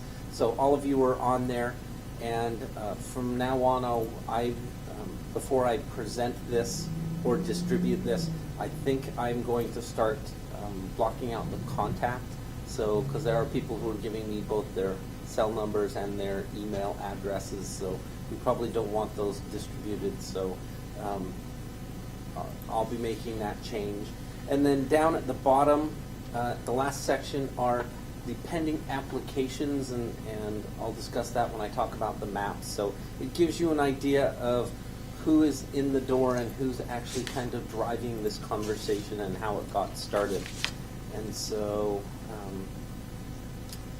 and one of the main things that I wanted from you today is, because this is a public participation process and we're at the start of it, if you can identify any groups or any persons who you would like to see added to this list, or that I need to get on their calendar so that I can get out there and talk to them, this is the prime opportunity, and that's the reason why I'm including this list, so that, like for example, the Cowlitz County Fire District, number one, I didn't have them on my list until I went to the Dyking District, and somebody pointed out that the Fire District 1 has a fire hall in where we're looking to expand. And so, you know, that's the kind of information, the reason why we're doing this public participation process is to do that. Now, the other thing I wanted to point out, and that is, as I am adding documents to this list, rather than naming them and dating them, I'm giving them a document number. So in the start of these agenda items, you'll see a document 1. And in this case, document number 1 is actually chapter 2 of the comprehensive plan. And Councilman Fredericks had pointed out that he appreciated that I'm starting to go out and do this outreach and education early. And the reason why I'm doing that is because chapter 2 specifically says that when you adopted the comprehensive plan in 2015, you wanted early and often, you wanted open communication, you wanted multiple opportunities for people to get involved. So that's specifically why I'm doing this, and what I'm asking for really is permission to get started on the process, and permission from not only yourselves and the Planning Commission, but from the community itself to make sure that they understand where I'm going and they want to be on board from the very beginning. Go. It's wonderful. If I can sort of throw 2 cents in it, because I've been allowed to attend the planning commissions. And the good news is that we had some chaos at the beginning of the year in terms of trying to mix legislative functions with quasi-judicial. The good news is this you will only be addressing it as legislatures, meaning you don't have to have, I mean, you can have ex parte, you can have dialogue, all the things that you're used to doing. But it will be a big job, because I think there's 8 to 9 applications and separate applications that you'll have to consider on comp plan changes. I know Travis is thinking about some gaps in there, and there's some, and so what's going to probably happen is one of the lawyers attended said he recommends you don't do the hearings all in one day, because that would be tremendous. And some of the ideas for how to breaking up the work is in Clark County. What you may want to have is special work sessions where you take the 8 or 9 or 10 applications and take a look at different issues, but not actually consider it until you have one vote. And then at one vote, you make decisions on 9 different applications. So that is the time that you actually do the review. But I think you're going to want to have some sessions beforehand so you can start sort of grappling with the issues. A lot of moving parts on this. The discussion that I attended the last planning commission was very interesting. I mean, there's development projects that take place in Woodland Bottoms. Doesn't touch the city, but there's nothing that's going to be developed there that won't impact exit 21 and 22. You have part of Clark County involved, and you have some potentially large projects. One of the residential project, I think short term, they talked about 500 houses, but potentially when you started doing the math and how much land and how many houses, it eventually could be 2,000. But even the developer was saying you're talking about extremely long term. Travis raised some good issues. You know, if you start thinking in the short term, you know, you put in a 4-inch pipe, but if you think growth's going to follow in that area and you have to dig it up 5 or 6 years later and put in a 10-inch pipe, those are some of the decisions that you're having. I know some of my other hats as an attorney, the feedback which I've gotten from Travis's visits, some that I attended, some that are not as good, because by talking about it, people start raising other issues. At the last planning commission, the superintendent of schools came, and he was keenly interested in it. He has 2 elementary schools that he needs to build. And he was asked by one of the planning commissioners, saying, "Is our impact fees important to the city?" And he, candidly said, "I don't know, but it is to the school district." And you have pushes and shoves. If you have impact fees, that may discourage development. On the other hand, if you don't, you can have grossly underfunded infrastructure. So there really are some good issues. I talked to Travis, and you may, in order to start educating yourself, is that some of you could attend the planning commissions. You can't have 4 there. That would be a majority, so you trigger it. But if you, like 2 or 3, want to go and sit and listen, we talked last time, and they covered a lot of issues. No obvious, aha, this is what you do, but it starts thinking. And I know that Travis going around is generating that throughout the community. And given the size of the change, given the historical push of economic development up in Clark County, these will be important decisions. Thank you. Thank you. So, you'll see the various different documents that are included in your package. So what I include, as I mentioned, my agenda memo, kind of my analysis, and then I include the actual code language or the documents that I'm referring to. So that way people who don't necessarily trust my opinion can go through and work it out for themselves and compare the one against the other. And because part of that debate is what we need to get into. So I want people to know specifically what I'm talking about in context with each conversation. So that's why they are a little redundant, but as this goes up to the county, I want the county to be able to reconstruct what we've done and why, and it'll help us streamline our conversations or our arguments later, hopefully. Now there's also a quirky document that I needed to point out to you, and that is, there is a document number 6 is a 2002 agreement with Cowlitz County that was adopted by Cowlitz County as a resolution number, or as a resolution. And part of that text, what it says is that if the city is going to change its urban growth boundaries, that we would go through our public engagement process as outlined in the comprehensive plan. The Planning Commission would make a recommendation to the City Council, and the City Council would select a scenario that they wanted to adopt, and they would adopt it as their new comprehensive plan map and new comprehensive plan text. That information would then be forwarded on to the Cowlitz County Planning Commission for review, and then they would make a recommendation to the Cowlitz County commissioners, who would ultimately have the opportunity to give it a thumbs up or a thumbs down as to whether or not they think it's consistent with our comprehensive plan. That is really interesting, and it doesn't look like that process was done in 2015 when we adopted the comprehensive plan, but it may be because we didn't change the map at that time. So we still have to dive into this and figure out exactly what this means, but in a growth management jurisdiction like Clark County, whenever a city updates its comprehensive plan, it would go to the county to determine that it's consistent with the county comprehensive plan and the county 45 or 50-year vision document. So it is pretty standard. It's just we're in this world where we're not really growth management, but we are growth management, so we're still trying to figure out how exactly we're going to work that out in the end. So that's why this document is in here, and frankly, there's no analysis in my document because I didn't want to get into that without So having in a chance to think about it. 2015, when we adopted, Sorry? in 2015, when we adopted the plan, did that get approved by Clark County? Their section of it?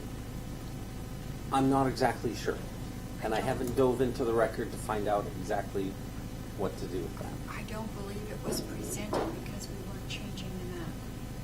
I remember correctly. Is it a requirement to get approval if you're not changing the map? Yes, because technically that section of the document only applies to expansion of the growth area. So since you don't change the map, You can change your text, your policies, your goals, your vision document. You can change that without necessarily triggering that section of the document.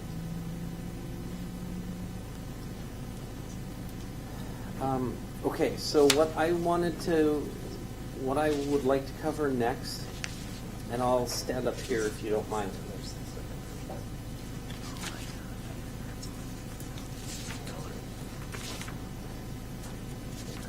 Hopefully you've all had a chance to see this map before. And what that map represents is the current development activity in the city of Woodland.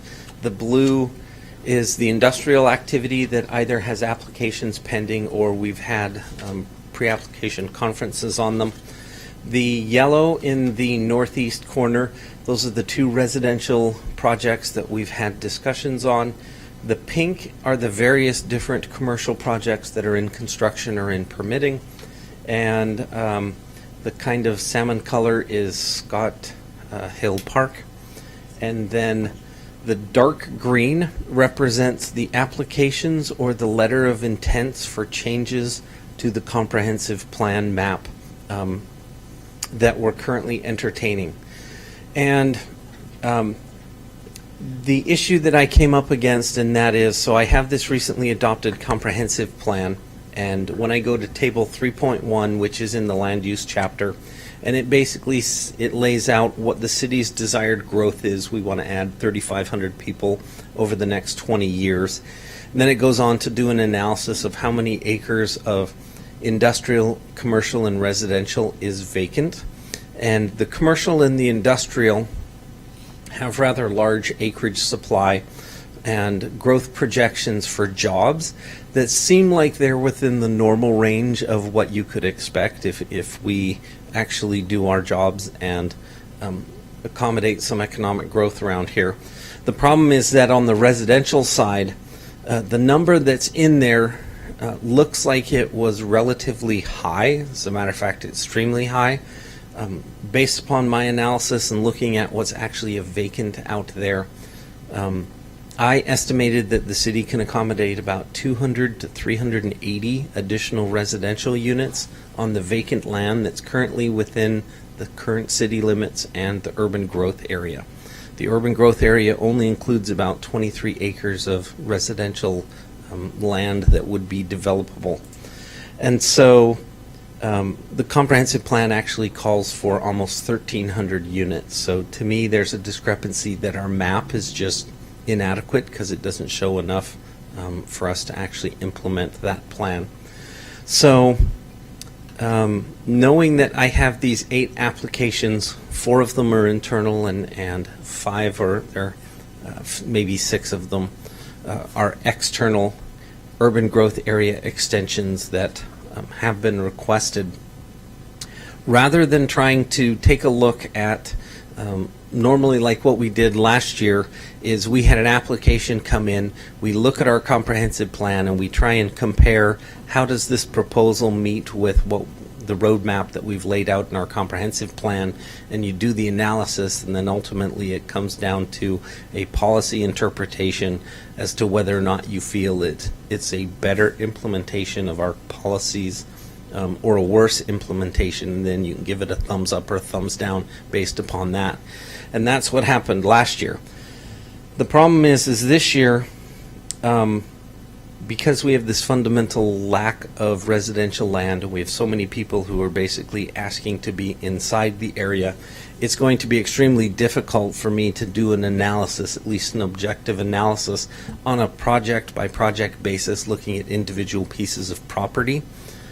Because, you know, you get into the questions of, yes, they came in first, but they may be the most encumbered with critical areas and wetlands, or they might be, you know, in the worst traffic intersection in the city.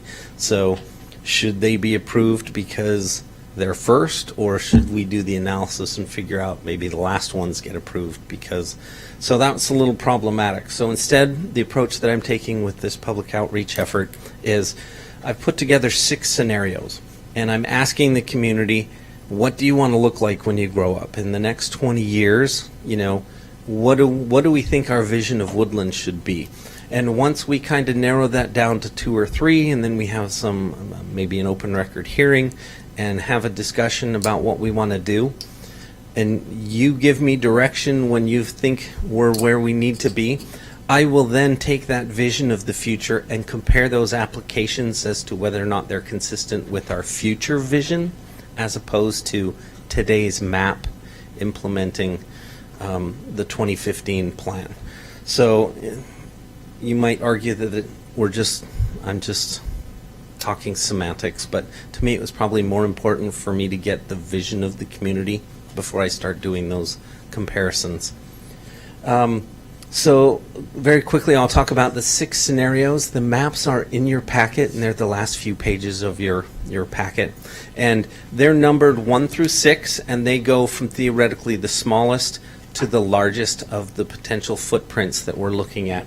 Scenario 1 is essentially no change to the comprehensive plan. We will not expand the urban growth area, but for the next few years we'll stand pat, which is essentially the decision that was made in 2015, and that is by constraining the land supply, we'll start to have infill and smaller projects, and we're not at a critical point yet, but we could theoretically accommodate a few more years' growth before we have this conversation. So that's scenario 1, no growth. Scenario 2 is a slight alteration of the no growth scenario, and that is that we won't change the urban growth footprint, but we will look at internal changes because we have 4 applications within city limits. 1 is an industrial to residential, and 2 are, actually 3 of them are commercial to residential. So it looks like the market is starting to respond to the residential pressures and the oversupply on the commercial side. So it would be possible for us to accommodate potentially several more years worth of growth with scenario 2.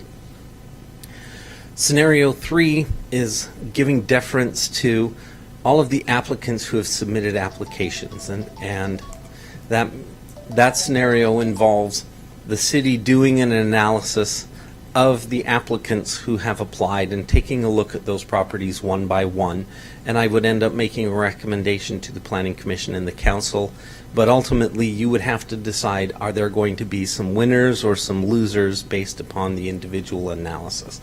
I will try not and put you in that position, but it is a possibility that that could be the direction we head in. Scenario 4 is a little simpler because it basically gives preference to anybody who has applied. We would automatically include for analysis everybody who has applied and assume at the end of that process we're going to expand our urban growth boundary, but only for the properties that applied, and anybody who didn't apply, they're just going to have to wait until the next opportunity and apply again. So it's a larger scenario. As a planner, though, it's problematic for me, so I'm putting forth scenario number 5, which basically, based upon my best logic and analysis, I would close all the Swiss cheese holes south of town and up there across from the high school. So rather than just taking that Michigan-shaped property, that I would include the ones that are around it and go out to Burke Street, kind of include that. If we're going to change the line, let's take them all in to the growth area. So it seems to follow a little more logic, and it allows us to be able to say, yeah, when we're looking at pipe size, we're going to plan for everybody down there, and we're not going to turn our backs on somebody who just wasn't ready right now. Because 10 years from now, they might be ready, and if we're not planning properly, there's no reason to plan. So it makes sense from my point of view to go to the scenario 5. So that's what I put forth. Now, scenario 6.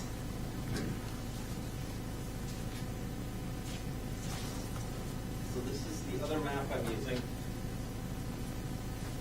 And scenario 6, I'm calling the bottoms scenario, and that is the idea that anything that does happen and affects Woodland, exit 21 and 22, really the city could be taking a look at what happens west of town all the way out to the Columbia River so that we can have some influence and not necessarily control, but at least some knowledge and forewarning and some involvement in decisions that occur anywhere in the bottoms.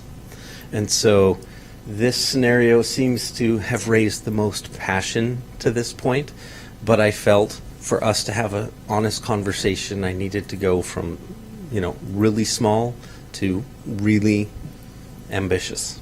So, and that's about it at this point. If you can think, or if you have any other suggestions for additional scenarios or groups, that's really kind of what I'm here to talk about. Travis, you didn't give the scenario that we take in the entire state. No. I don't know. I didn't see that on your plan. I was just throwing that out. Give him time. Maybe county, I can add scenario 7, but. I appreciate you clarifying that you had applicants for all the areas in blue, because I was looking at that and I'm thinking, you are a really busy guy, if that's the case. And then I was starting to look for the yellow and then realized that we're not looking there, we're looking at the paper ones. Oh. It was a little slow. Sorry about that. That's okay. I should have had a laser, right? Yeah. So, no, I think this is more pre-work than we've been used Ever to. had. Ever since I've been here, we've never had this much pre-work. This much So- information from your department for as long as I've sat down. Well, in all fairness, it was only adopted in 2015, and this is the first time Well, we've we adopted them underbarked on prior. this. So. Yes. We Oh. had ones that were adopted prior with similar language. Well, I wasn't going to throw them under the bus like that, but feel free. And if it was any other entities that present The only other one I can think about is what about the PUD? I mean, the whole electrical part of this is going to be important as well. Is that somebody that we may need to let know this is happening? Travis, is the list of entities in the Is it possible to pull that back up on the council packet? I didn't see it in the council packet, so, is it? It's in there. Stop You it. tyrannical government. Tyrannical, that's what people describe me. Tyranny.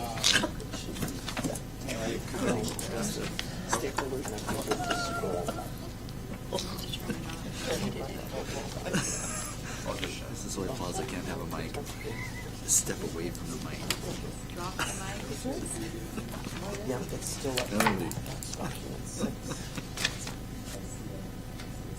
39. Couple more. 38, 39. What page? 38 or 39? For the end of the meeting, I have all my papers on order. Right here? All of this people? Yes. Did you find PUD on there? I'm pretty sure they're on here. I think it's all on here. I didn't see him. Overlooked them then.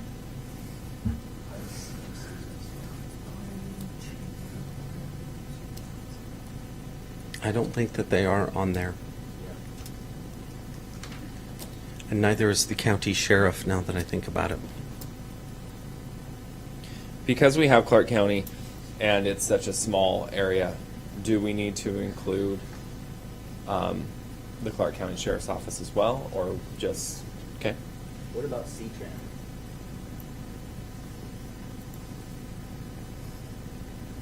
The Dayton District is on here? Yes. Is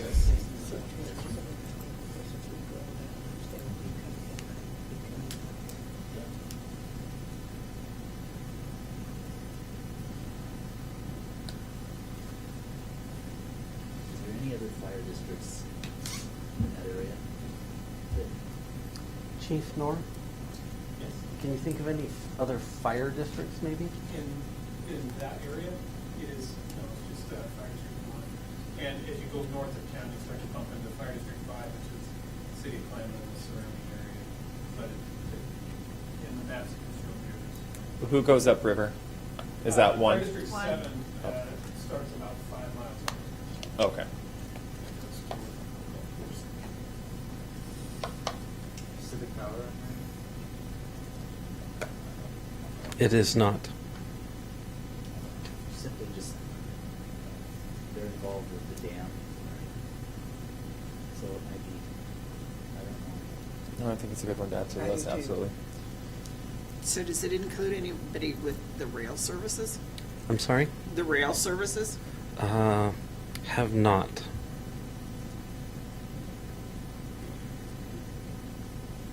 And I must say that I have spent 2 days reading this stuff. And like, oh my gosh.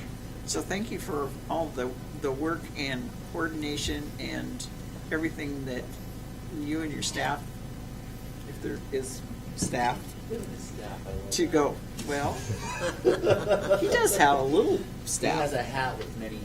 Yeah. That's what his job is. The work that you've gone in on this, and you know, reading it, I read it Friday, I read it today.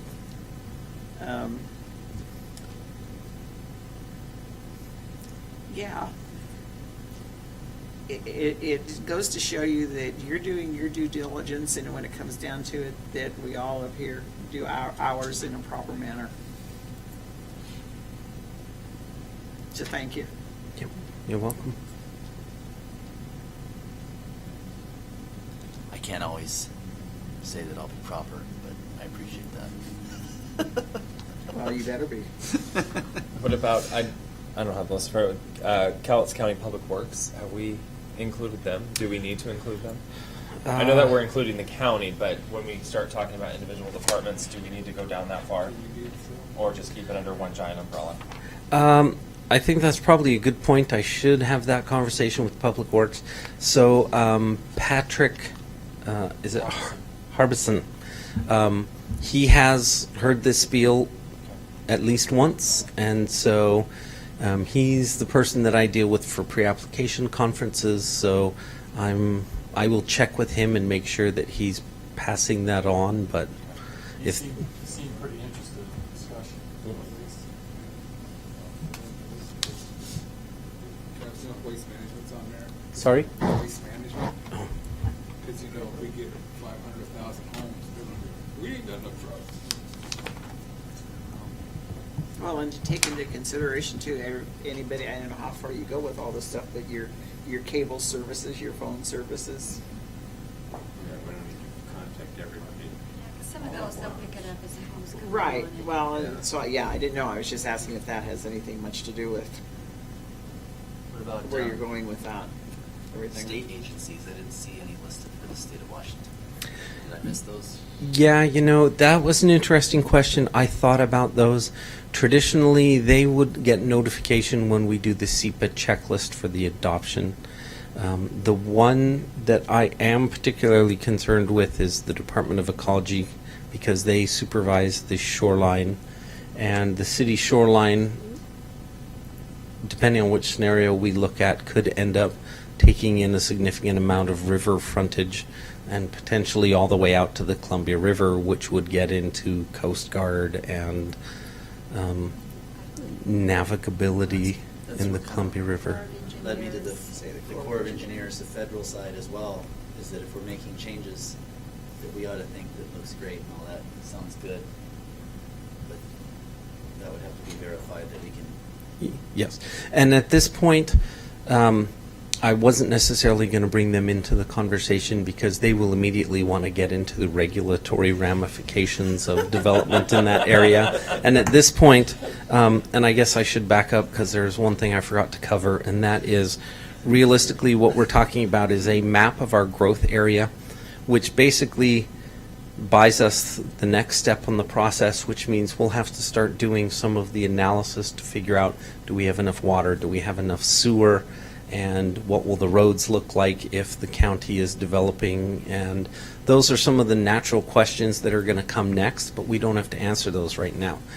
For example, like Tracy is talking about the study to take a look at the industrial area for water and sewer capacity.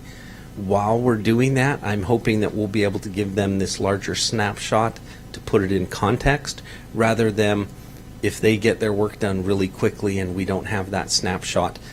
I would hate to ask you a couple more, a couple years from now to come back and say, hey, you remember that great study? Now we need to do it again because we, took a small picture instead of the big snapshot. So part of the reason why we're doing this is so we'll know what to do the analysis.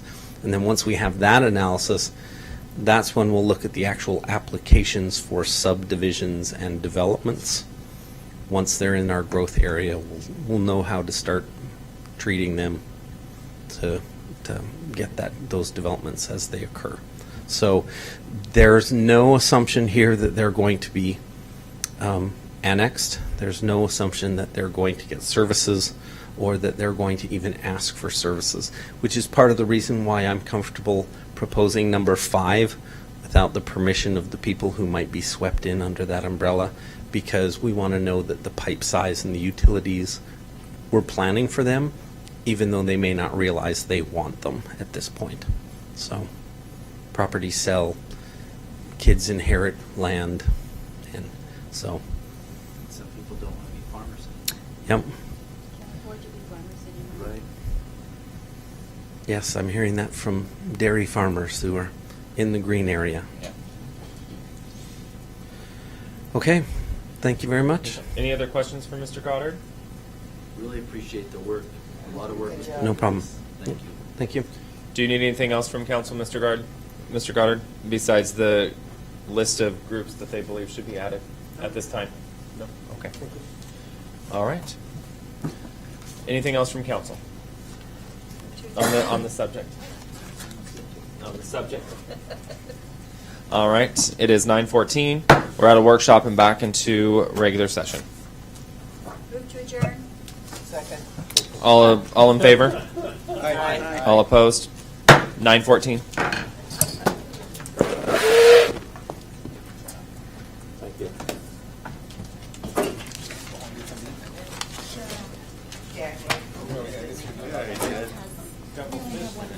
Yellow meeting, so please drop me off and now he's going to down in